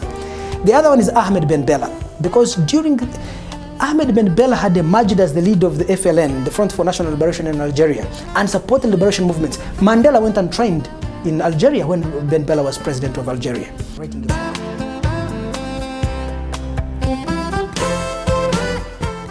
No, I have just finished my night fellowship program at Stanford University. I came back to Uganda last week. I'm currently writing a book, and I need to finish this book by the end of this year. And I'm putting a lot of my energy into it, so I'm trying to avoid doing many other things until this book is finished. And in the meantime, I'm working as I'm affiliated to Accord, which is a public policy research institute here in Kampala. I'm a founding member there, so I'm a research fellow there. The working title of the book is Paved with Good Intentions, Africa and the Curse of Foreign Aid. So the book is an analysis of the negative but unintended consequences of foreign aid in Africa. What does a versatile and interesting character do to relax? I have very eccentric hobbies. First of all, I love reading a lot. So for me, reading has two elements. I can read to relax. I can also read to work. And therefore, there is a limited gulf between what I do for my job and what I do to relax. I enjoy a lot of intellectual debate, so visiting friends and sharing ideas, discussing philosophy, Karl Marx, Adam Smith, and Milton Friedman is good, something I indulge in as a hobby. Philosophical contemplation. I can lie alone here, I sit in my chair here and begin building castles in the air, and just thinking about ideas. Just thinking and generating ideas is a form of relaxation. As you can see in my library here, I have so many documentaries. In this house, I have DVDs and video documentaries. I have, let me see, more than 100 documentaries on DVD and on tape. And those have more than 2,000 hours. So I can, from my library, this is a section on ancient history. There are DVDs upon DVDs on ancient warfare. The Greek times, the Egyptian times, the times of Hammurabi, Napoleon the Great, Alexander the Great, Genghis Khan, and Hannibal. Then I have biographies. I'm very interested in biographies. You can see I have more than 37 DVDs which are biographies of the greatest people in the world, from Nelson Mandela, Mahatma Gandhi, Abraham Lincoln, Fidel Castro, Bill Clinton, Vladimir, thugs and the noblemen. are all there. I used to swim a lot, I used to run a lot. I have not been doing both of those because I was running at Stanford and injured my left leg. But I watch the European soccer a lot, especially the English Premier League and the European Champions League. Those are my favorite, and I'm a Manchester United fan. Mwenda's love for books is contagious. His literary palette ranges from autobiographies and fiction work. The Great Transformation by Karl Polanyi. The Great Transformation, the political and economic origins of our time. This is a profound book. I don't want to tell you what it is. It's anyone in this world should ever read this book. It was an eye-opener for me because I used to be very Milton Friedmanian in the sense that I never believed in government and the state, and I totally believed in markets, but he was able to slow me down and to understand that at the heart of functional and successful market economies lies a strong and capable state that provides the bureaucratic infrastructure to provide a regulatory framework for markets to work effectively. My other very favorite book here, let me change the genre, is this book, The Evolution of Desire, Strategies of Human Mating by David Bass. It a drop-dead shocker, and I tell you, this book is a drop-dead shocker. It's a book about evolution psychology. David Bass is a professor of evolution psychology at the University of Texas at Austin. Evolution psychology and how it influences our mating strategies. How I may try to date a girl and how you may pick interest in me. It's a book I tell everybody, if you have not read this book, you are really missing something big, very big in this world. You know, possibly I should choose this one here, although it is this is a book by Barrington Moore. It's called Social Origins of Dictatorship and Democracy. It's a very profound book. I find it deep. But of course there are contemporary books, possibly more than him, possibly I should say Friedrich Hayek, The Road to Serfdom. This is an amazing book. It was given to me by my father as a gift when I finished senior 6 and I was going to university. The Road to Serfdom, a classic warning against dangers to freedom inherent in social planning. It's against central planning by governments.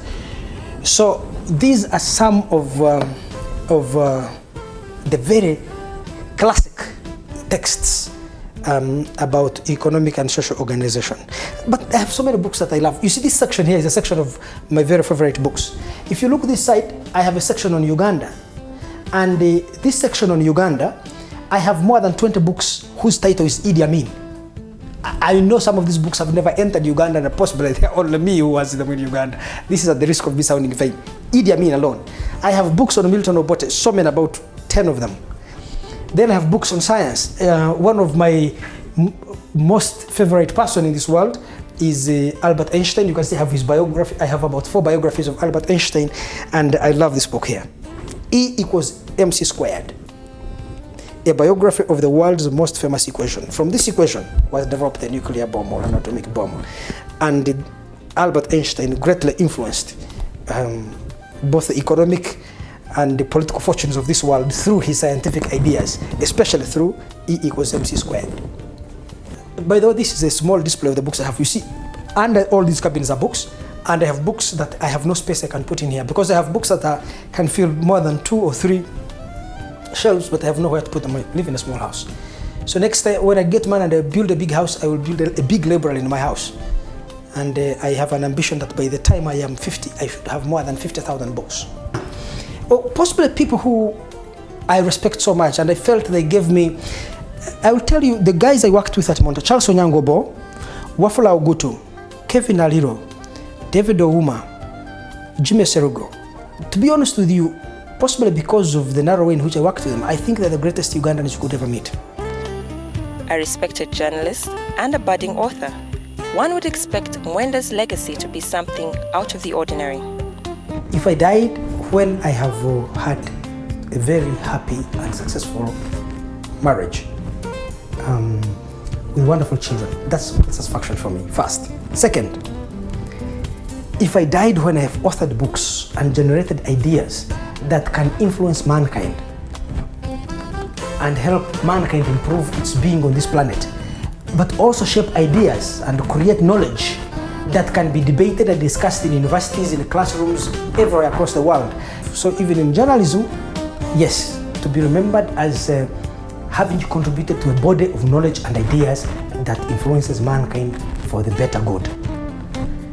Then the third is, of course, I told you, leadership. To play a leadership role, whether in designing institutions that can promote the creation of knowledge or designing policies that can improve the economic well-being of mankind, first and foremost, but particularly Africans, that would be a legacy I'd want to leave, yes.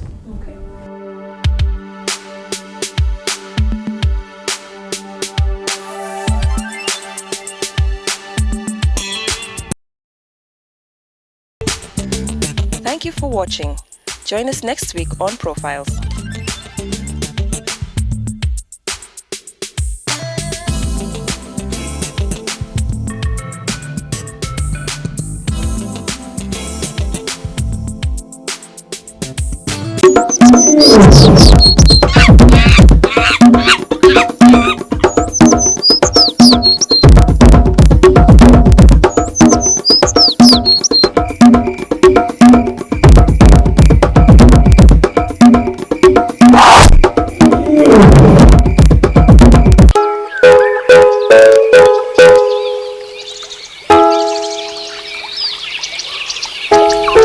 Impala is a medium-sized graceful antelope found in southern Africa to the northern limits of East Africa.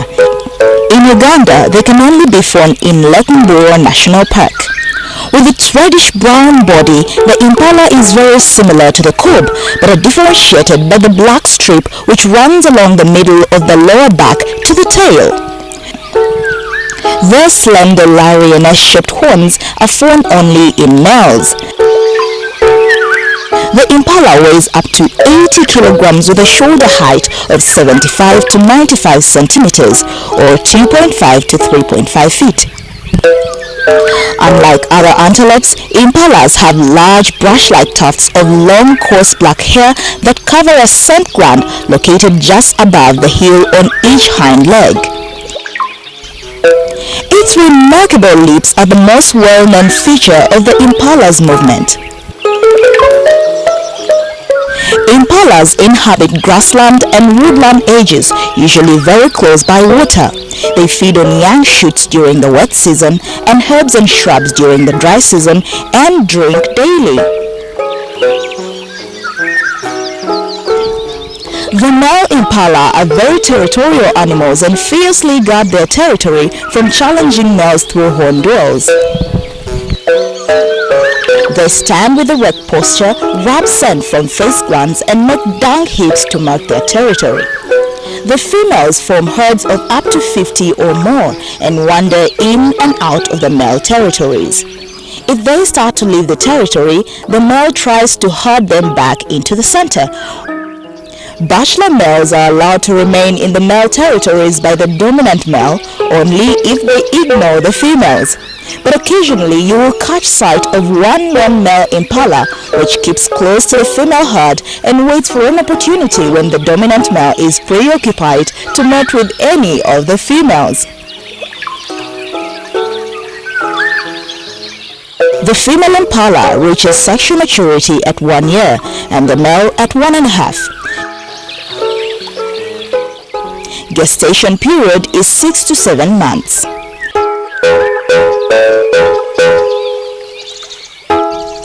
In East Africa, young impalas are born all year round, but birth dates usually coincide with the rains. The young are suckled for 4 to 6 months. The males will not be mature enough to hold a territory until they're 5 or 6 years old. Impala have a lifespan of 12 years.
walk upright. The Toro, measuring up to 6 meters, ranking as the tallest of all, weighing up to 2,000 kilograms. A giraffe's head can weigh up to 10 kilograms and measure about 60 centimeters in length. This is the only subspecies to be born with 5 horns. 2 of these are true horns on the top of the head, in common with all giraffes. The third horn can be often seen in the center of the giraffe's forehead and the other 2 behind each ear.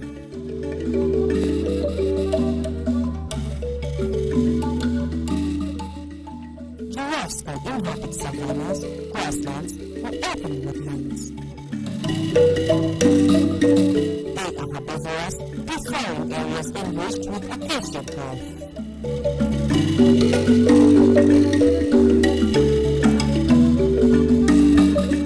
Their long legs are used to browse through leaves and drink large quantities of water. As a result, they can spend long periods of time in dry, arid areas without drinking. A giraffe can eat 63 kilograms of meat.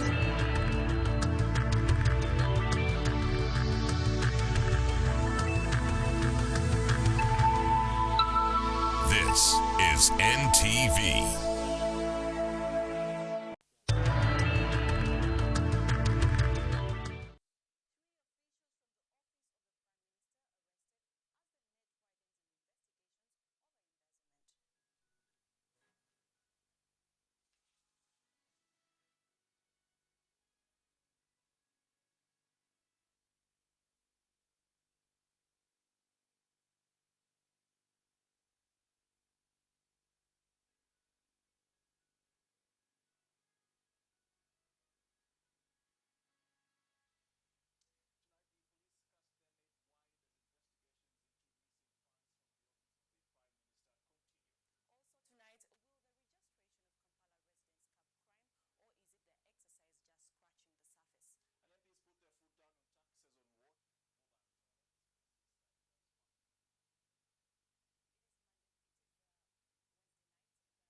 is NTV.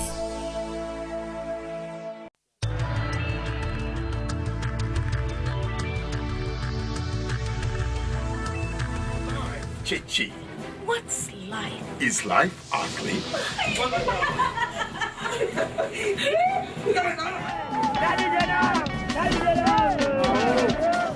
Is it spiritual? Isn't it loved?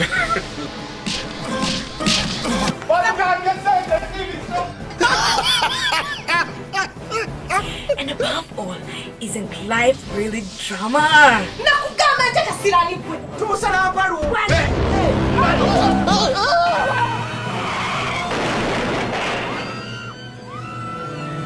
Find out what life is and what it can be every Thursday at 11 p.m. with repeats on Friday and Sunday at 12:30 p.m.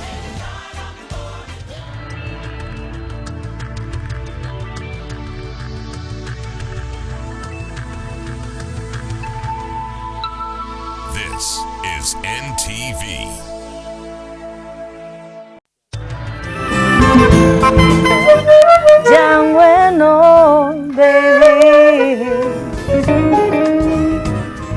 To be honest, it's one of the most scary genres of music for me.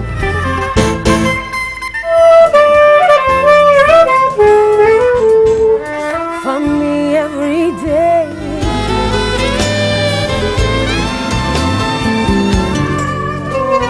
Irifemasi nisu tadi magero.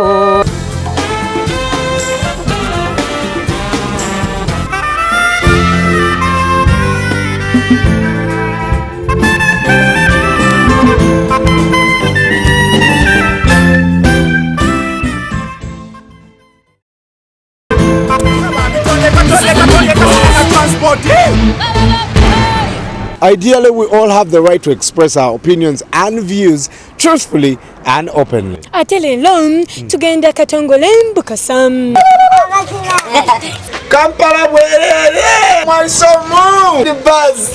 The discussion is still going on in the bus. Tulino kugumira challenges ezimu gwe tuba tulino goba abatembeyi mwami lukwaga agumaga abatembeyi mugende no mbadde ndala kuyemera omukulu kati tuwulirize mwami atudde ku kiti.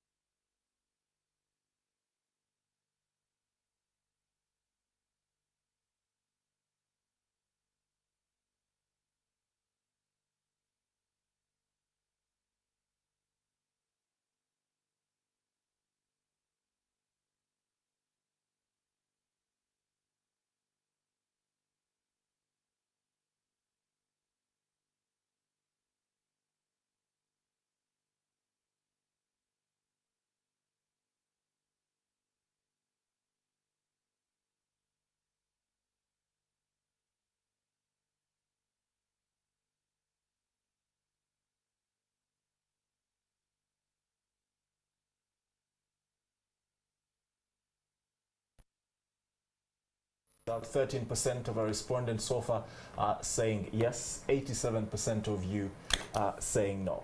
Well, stay tuned as we shall be bringing you more comments and tonight's final poll result at the tail end of tonight's newscast. Okay, before we move on, we'd like to apologize for the sound hitches we've been experiencing. Our technical team is trying all they can to rectify that issue wherever you are watching NTV across Uganda. Moving on, the rift between KCCA Executive Director Jennifer Musisi, the Lord Mayor Elias Lukwago, and a majority of the authority's councillors is evidently not on the mend yet. A council sitting today had to be suspended after Musisi snubbed the meeting which had been called to try to iron out differences between herself and the office of the Lord Mayor. Well, the council has now resolved to come up with a penalty against the Executive Director by next week. In a letter addressed to Lukwago, Musisi reiterated the council meetings he is presiding over are illegal and therefore the Executive Director's office will not be issuing allowances for them. According to Musisi, before any sitting can take place, Lukwago is required to first write to her within 14 days, notifying the council's intentions to meet. In absence of a violation of the Solicitor General's early opinion and in light of the fact that authority meetings have both legal and financial implications, in my position as accounting officer and legal advisor to the authority, I cannot disregard the Solicitor General's advice and can only attend and facilitate authority meetings convened in compliance with the KCCA Act 2010. Signed, Jason Makramsi, Executive Director, effective from today. And then, as if on cue, junior directors who had represented Musisi at the meeting stormed out of the hall after informing Lukwago that they could not be party to the sitting. Lord Mayor and members of the House, in view of what we've given as advice from the technical team and the decision of the House, I think I'm going to request that I beg to be excused.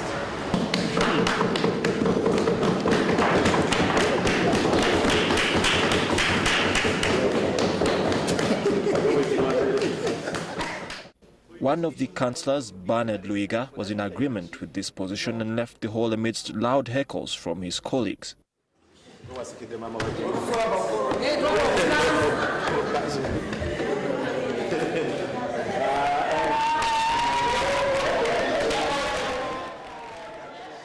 Some councillors then expressed their frustration, saying their efforts all seemed to no avail. This is an institution of intelligent people. You cannot only just write to the directors. When the head of the institution, you don't know where your executive director has gone. It's very embarrassing. I'm surprised even to the office of executive director does not produce that the interpretation of office of attorney general. Lukwago has now asked the council to deliberate on what penalty to give Musisi and her subordinates before another sitting next week. Court recently advised the two warring parties to resolve their differences using institutions within KCCA, but at the look of things, this is highly unlikely. Our security experts, representatives from countries affected by the Lord's Resistance Army LRA, the United Nations and the African Union members are currently meeting in Entebbe to discuss ways of ending the menace of the rebels.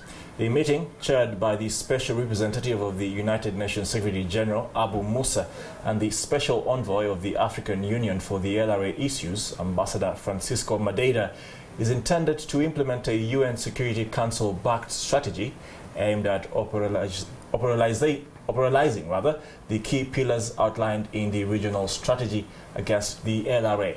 This event comes in the wake of the adoption of the strategy by the Security Council on June 29th of this year. Some of the issues being discussed include the protection of civilians, expansion of disarmament, demobilization, repatriation, resettlement, and reintegration activities to cover all LRA-affected areas. The LRA is a militant group that operated in northern Uganda, South Sudan, and now the Democratic Republic of Congo and Central African Republic. It has been accused of widespread human rights violations, including murder, abduction, mutilation, child sex slavery, and forcing children to participate in hostilities. Now, moving on, tea is a cash crop that has changed the social, cultural and economic dynamics of southwestern Uganda. Tea plantations were introduced by the colonial administration, and 50 years after independence, it has continued to grow by leaps and bounds. Other than Kericho in Kenya, Kabarole has the second biggest tea estate in East Africa, employing thousands of people. NTV's Patrick Kamara has just returned from a tour of these tea estates and now reports in this week's NTV Connect.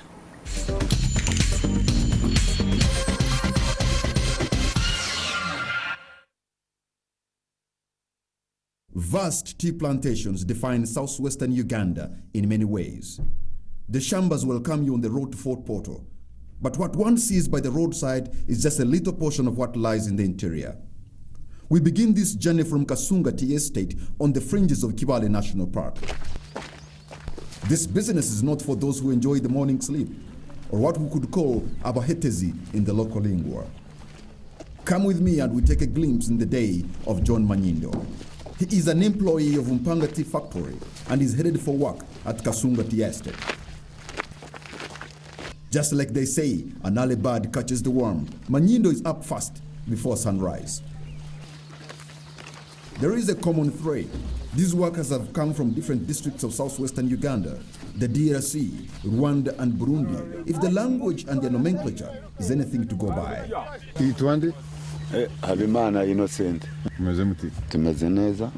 People have come in here, settled, bought land, intermarried with the local Toro people. So now more or less we are one people. It's a tough environment in these plantations, and one has to put on protective clothing to guard against thorns and possible snake bites. But even with that gear, he asks for divine intervention to have a successful day. A sign of the cross will do. An impression alone can be deceptive sometimes. Manyindo is an educated village man. For us, we belong to pitting section. So this, when this is plucked, matabi, what it is cutting here.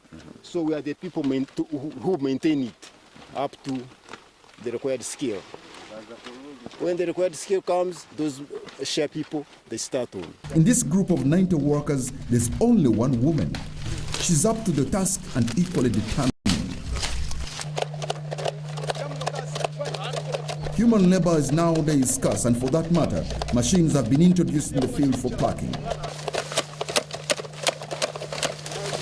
These men are using shears, scissor-like tools that have a collector on the side. Plucking tea depends on concentration, experience, and strength. If you have that, you can pluck more kilograms and make more money. Probably you had a cup of tea this morning, but do you have an idea where that tea came from? The people you are looking in the background are tea pluckers here at Kasunga Tea Plantation. And they have come from different parts of Uganda, especially from Rukunjiri, Kanungu, Kabale, and here in Toro. Some of them have come from beyond the borders, from the DRC, Burundi, and Rwanda. This industry has been like this for more than 70 years and has contributed to the national and, of course, the local economy. Engineers are inventing new technologies. There's now a machine that can harvest 3,000 kilograms in a single day. That's a leap from what a human hand alone could do. But there are still other pressing challenges today. One, the cost of fertilizers is high, and there is no fertilizer policy in this country. So it is because we have to import fertilizers at a very high cost, and when you give it to the farmers, there's some need of a subsidy. As a factory, we have been giving them subsidy so that they can, so as we get tea of good quality. Then secondly, there is no regulation in this market, in this sector. After the tea has been sorted and weighed, it is transported to the factory for processing. This factory works 24/7 non-stop. The green leaf is put in these giant containers, and the engines are switched on to blow the moisture out of them, or what they call the weathering process. Here, man and machine work as if in competition. The conveyor belts delivering bags of green leaf for grinding, fermenting, drying, and sorting. It's an elaborate process that goes through a lot of checks and balances. Our process is continuous until we get the real made tea that's meant for drinking. What has come out here is ready for consumption or export. 98% of the tea produced at Impala Tea Factory is exported through Mombasa. Only 2% is meant for the local market. Our tea here, we take it to Kenya, we sell it in auction. When we sell it on auction, Kenya repacks that tea and it is exported as Kenyan tea. So you'll check nowhere that there is no Ugandan tea. So if we can start, let's say, exporting our tea after the market has been regulated, it will be very good for our economy. The tea industry in Chenjejo and Kabarole contributes about 15 billion shillings every month to the local and national economy. Individual farmers of Impala Tea Factory have formed a savings and credit organization. They meet regularly to plan for their circle. Today, they are electing a new executive. But in the field, harvesting is going on, machines are roaring, and of course, the truck drivers continuing the cycle of the journey from Impala to Mombasa. I'm Patrick Kamara.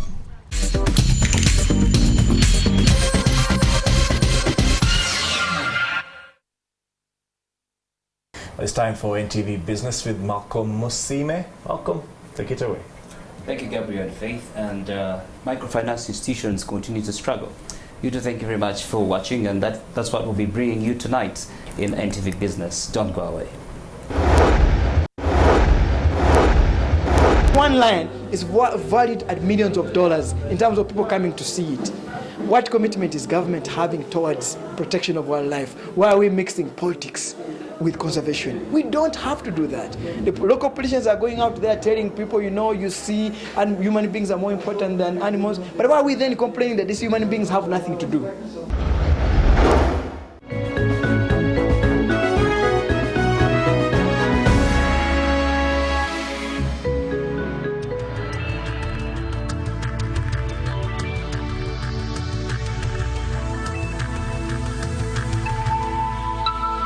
This is NTV. No one feels the motherland like we do.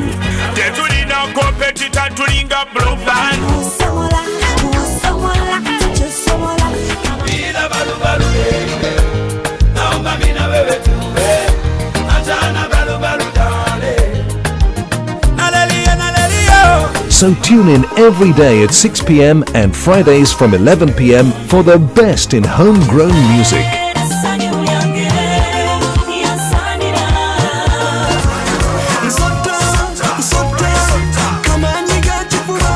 Only on NTV, the station that celebrates local music talent.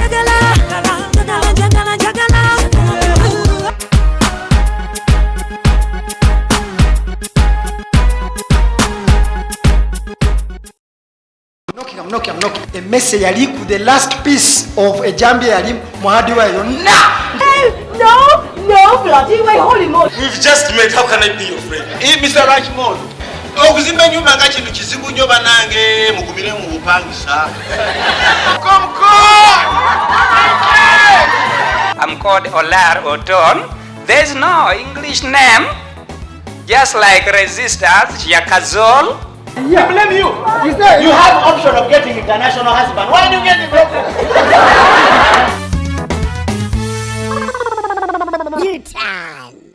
I'm knocking.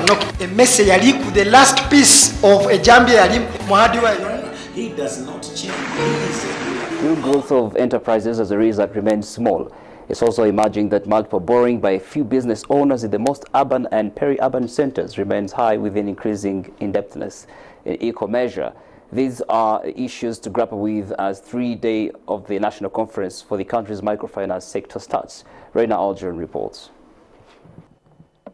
The Microfinance Support Center, through selected savings and credit cooperative societies in the country, disbursed over 115 billion shillings in the last 3 years alone. However, many enterprises in the countryside remain struggling for affordable credit to spur their growth, a concern that has emerged at the 3rd National Microfinance Institutions Conference here in Kampala. Rural microfinance practitioners, or rather entrepreneurs who benefit from microfinance, produce high rates of return on the capital that they do access and invest. The problem is they lack access to sufficient funding, which means their aggregate return remains low, thus perpetuating an increasing likelihood of a life in poverty or near poverty. Relatedly, on the private sector side, the Association of Microfinance Institutions of Uganda, AMFIU, says that the duplication of products by its members has in a way supported multiple borrowing that may affect the young financial segment in the long run. Increasing the number of poor and excluded people sustainably, deepening outreach. We need to do to make sure that that's what we want to go, that's what we want to see. And speaking earlier at the biannual Citibank Entrepreneur Award ceremony here in Kampala, the aspect of diversifying financial services, particularly in growth areas, took center stage from service providers. That over the past 6 years, during which we are due to give up to 1 billion shillings in support of these activities, that we have seen the practice of micro-entrepreneurship in Uganda improve. Because we are the only ones who have the skills, we are the only ones who have the manpower to be able to appraise a loan of 200,000. We have seen the examples which people are giving, how they started the business. Even then, it's also observed that high interest rates continue to undermine wider inclusion of borrowers within the microfinance and conventional banking sectors. Reina Ojen, NTV Business. A look at the financial reports. The all-share index gained 12 points as many prices, especially on the cross-listed counters, rose. And in the money market, the shilling has sustained its gains against the euro and the British pound, with no significant changes against the US dollar. Details in the financial market. Financial Report is brought to you by URA, developing Uganda together.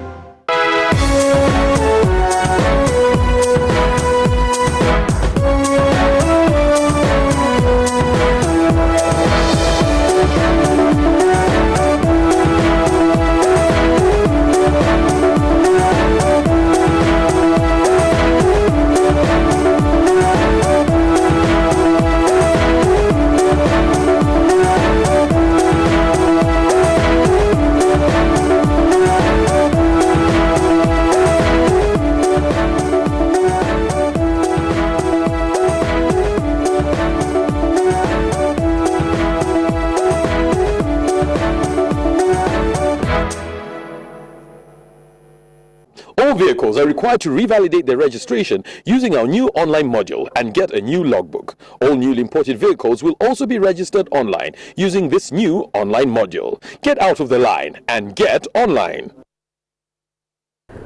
Now finally, in NTV Business, Bank of Uganda held its first public interface in earnest following accusations of failure to manage the economy in the wake of high inflation and interest rates, especially by traders last year. The action is also in line with the promise made by the Finance Minister in the budget speech of such engagements to demystify government actions. Samuel Setumba reports. This first such earnest meeting between the central bank and the business community, brokered by the Chamber of Commerce, was not a firefighting encounter. There was, however, no way of circumventing the history that led to today, as the ice was being broken. Kasita had presented a petition to Parliament, and I told them that yes, you might celebrate as we bring down interest rates, but the risk you face is that the exchange rate will weaken, the exchange rate will depreciate. So they were asking us, how can you reduce the interest rates without depreciating the exchange rate? There are trade-offs that we as regulators also understand. The anger in public, given what you read and you hear. Might there have been more within government, as the Trade Minister appears to imply? And then I tried to go into some of these other areas, like investment authority, to show them that we need to create synergies. And the response I got was very hostile. This woman wants to take over everything, you know. It became personal. You know, there has been a tendency in government of people operating in silos. Questions were allowed, but the Trade Minister asked some key questions for the audience. Would it be possible for commercial banks to generally extend repayment periods for loans whose interest rates rose as a result of the increase in the central bank rate? Then the other question was, shouldn't commercial banks reduce their lending rates as fast as the central bank rate is dropping? Because that's what they did when the rate was going up. As is always, such engagements can be a means of calming down the public or be actual channels of real change of approach by the likes of the central bank. Samuel Setumba, NTV Business. Remember that energy-saving bulbs save up to 75% off your lighting costs. Now that winds up NTV Business for tonight. Thank you for watching. I'll be taking you back to Gabriel and Faith. Thank you, Malcolm. And have yourself a good night.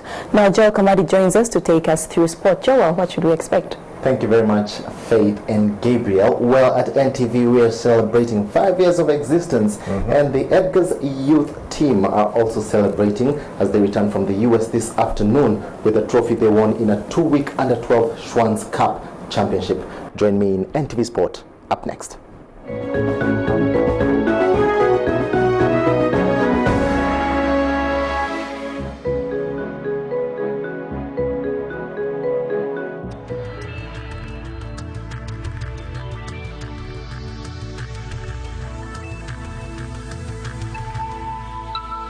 This is NTV. kwera embeera y'abasajja bano essuubi nga lyakugwamu mama bano abasajja abanaatera n'okujja kusigiriza ffe ekiro basituleko emiwumbo gy'emmere bagitwale sogera byange kibanda bana bagambanga ne bagamba bwagala nkubulira ebyange ja tugende emyanzi mpulira banyumya babeera bakujerega waliko omusawo w'ekinansi South Africa baba bakujerega obituufu baba banjerega oyo mufere mubbi yennyini yeetaaga miggo omuntu wa bulijjo tomuzannyirangako abeeranga dormant volcano bwemba mukkiriza nina takuwa mugiyita ate takuwa gobeera mugoberezi tolowooza nti buli mulimo oyogerera omusiraamu singa naakubuuza nti katonda yagamba atya oba oli pasita ng'okyawa olimba obba oyenda olina abakazi basatu please heaven is waiting for you. One day you'll pay and soon your time is out. Otisa moni. Sitisa. Mkubulira. Yesu talimba. Hippos won their second friendly as they beat ex-internationals by 7-0 at Kavumba Recreational Center with an emphatic 7-0 victory. The officials have started developing some confidence as the Black Satellites of Ghana arrive on Thursday. Uganda Hippos proved more aggressive up front as they registered a 7-0 victory over ex-internationals in a friendly played at Kavumba this morning. The team, reinforced by Baba Kizito, had Gift Ali scoring the first goal of the game before William Wadri and Erisa Sechsam converted the second and third. Georgia Bege managed the hat-trick before Semogere made it 7 with an own goal for the coaching staff to express satisfaction with the team's midfield abilities. Yeah, I'm coping up well because some of the players used to play with them here in Uganda, so it's good to be back to play with them. According to me, the progress is there, and I think we have seen the way we are now playing, and then we are now scoring goals are set now enter into the net. So I hope that even on Saturday, goals are going to be scored, unless otherwise, but I'm very sure about that. They overcame Lugave by 2-0 in their first friendly played at Nachivubo last evening. The Black Satellites of Ghana expected to arrive in the country tomorrow to acclimatize before playing the first leg of the qualifiers at Nachivubo on Saturday. Alfred Odong, NTV Sport. Now, the Council for East and Central Africa Football Association, CECAFA, will soon introduce Under-17 National Team Championships to enhance talent development in the region. Long-serving CECAFA Secretary Nicholas Musonye tells NTV the move has been discussed and passed by member federations. Its successful implementation will see him retire the post he has occupied for the last 14 years. I want, when I leave, CECAFA to be stable, to stand on their own, and they have been doing that for the last 10 years. So I want to bring more sponsors on board. I want to bring more people on board. I want to bring more professionalism in the organization, the way it is nice running. So I want to see next year when we are organizing Kakame Cup, we want even to bring maybe 16 teams. We want to bring 16 teams for Kakame Cup, because this is the most important club competition in our zone, and perhaps in Africa. We are the only zone in Africa who organize a club competition for Ghana Cup. The only one. You go to Wafu, they don't organize it. They go to Maghreb, they don't. You go to Bosafa, you go to Unifac, they don't. So we want to make it big. And also the national team.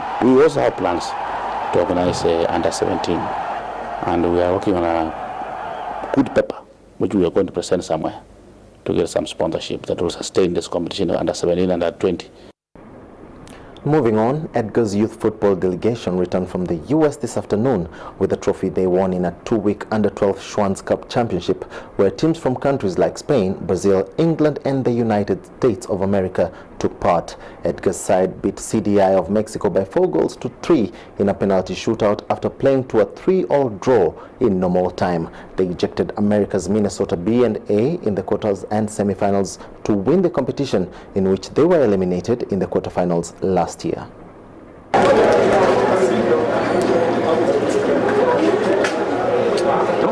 feeling good because I went to America, but the weather in America is not good to play in. It's like summer, so there's a lot of sunshine. And for us as coaches and the organizers as well as parents of the team, we're proud of that, and we know that with continuous training and with continuous input, we can deliver more as a nation and as an academy. Now finally, David Beckham has confirmed he will have a role in Friday's glittering opening Olympic ceremony. The LA Galaxy midfielder, who has also played for Real Madrid and Manchester United, has played a pivotal role in bringing the games to his hometown, but was controversial, omitted from Team GB's football squad last month. Beckham would not divulge any details of his role as organizers tried to keep the ceremony events secret. The former England footballer confirmed yesterday night that he will have a part in the ceremony after he met sporting great Muhammad Ali at the Beyond Sport Summit in London.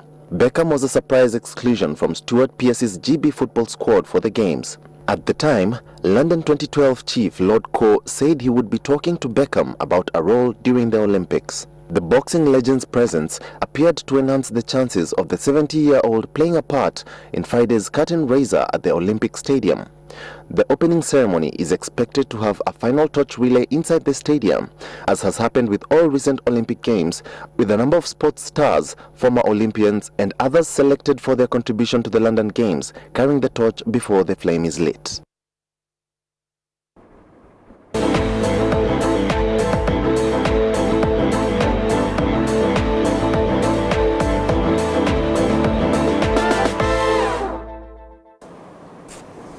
And that winds up NTV Sport for tonight. Thanks for watching. Back to you, Gabriel and Faith. Thank you very much, Joel Kamadi. Let's now have a look at Thursday's weather prospects.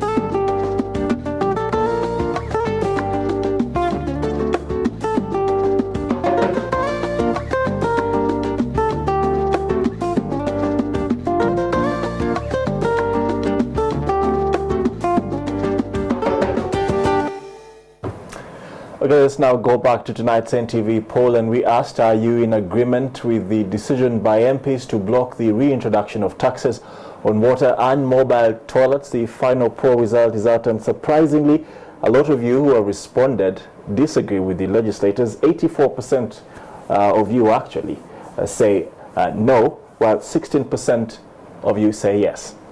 Well, thank you so much for all your comments tonight. Let's now sample some of them.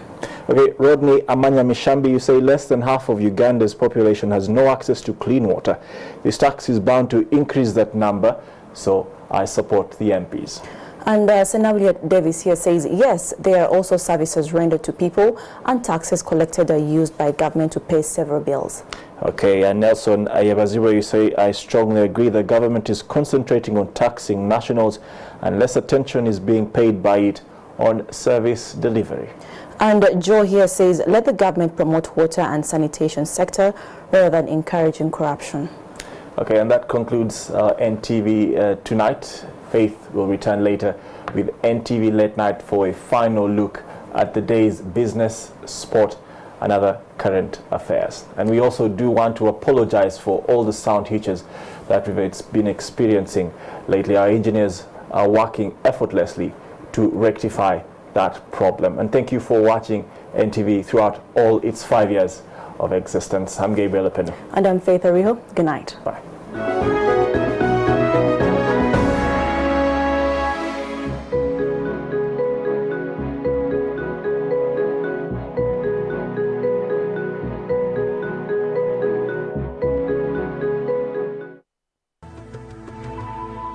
NTV, turning on your world. Coming up.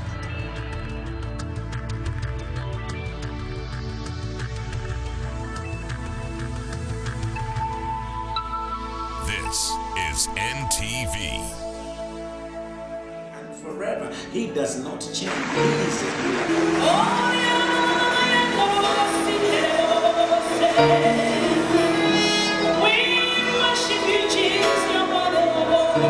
And those who strive with you shall perish. I pray that which who has been fighting you will look at you. Fear not! God doesn't like He wants believers. Just walk. Pick up your leg. Pick up your legs. Pick up your legs.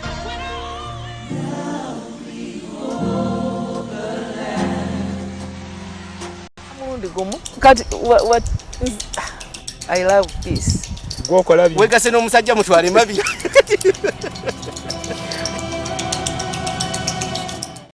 Kwene embeera y'abasajja bano essuubi nga lyakuggwamu maama. Bano abasajja abanaatera n'okujja kusigiriza ffe ekiro basituleko emiwumbo gy'emmere bagitwale. Sogera byange. Kibanza bana bagamba nga bagamba ne bwagala nkubulira ebyange ja tugende emyanzi. Mpulira abanyumya babeera bakujerega waliko omusawo w'ekinnaasi. South Africa baba bakujerega obituufu. Baba banjerega. Oyo mufere mubbi yennyini yeetaaga miggo.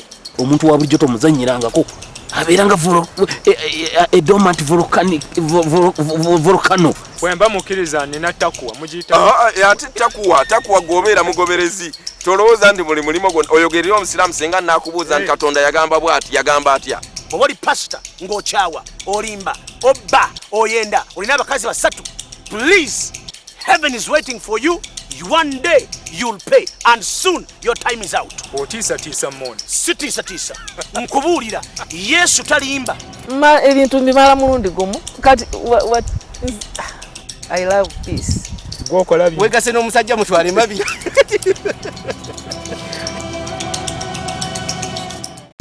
Kwene embeera y'abasajja.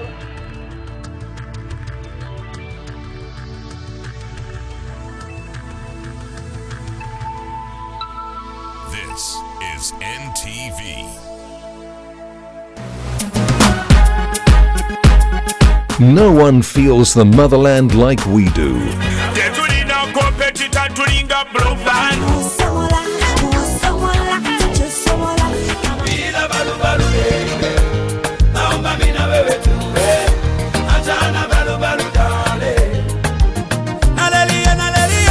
So tune in every day at 6 p.m. and Fridays from 11 p.m. for the best in homegrown music.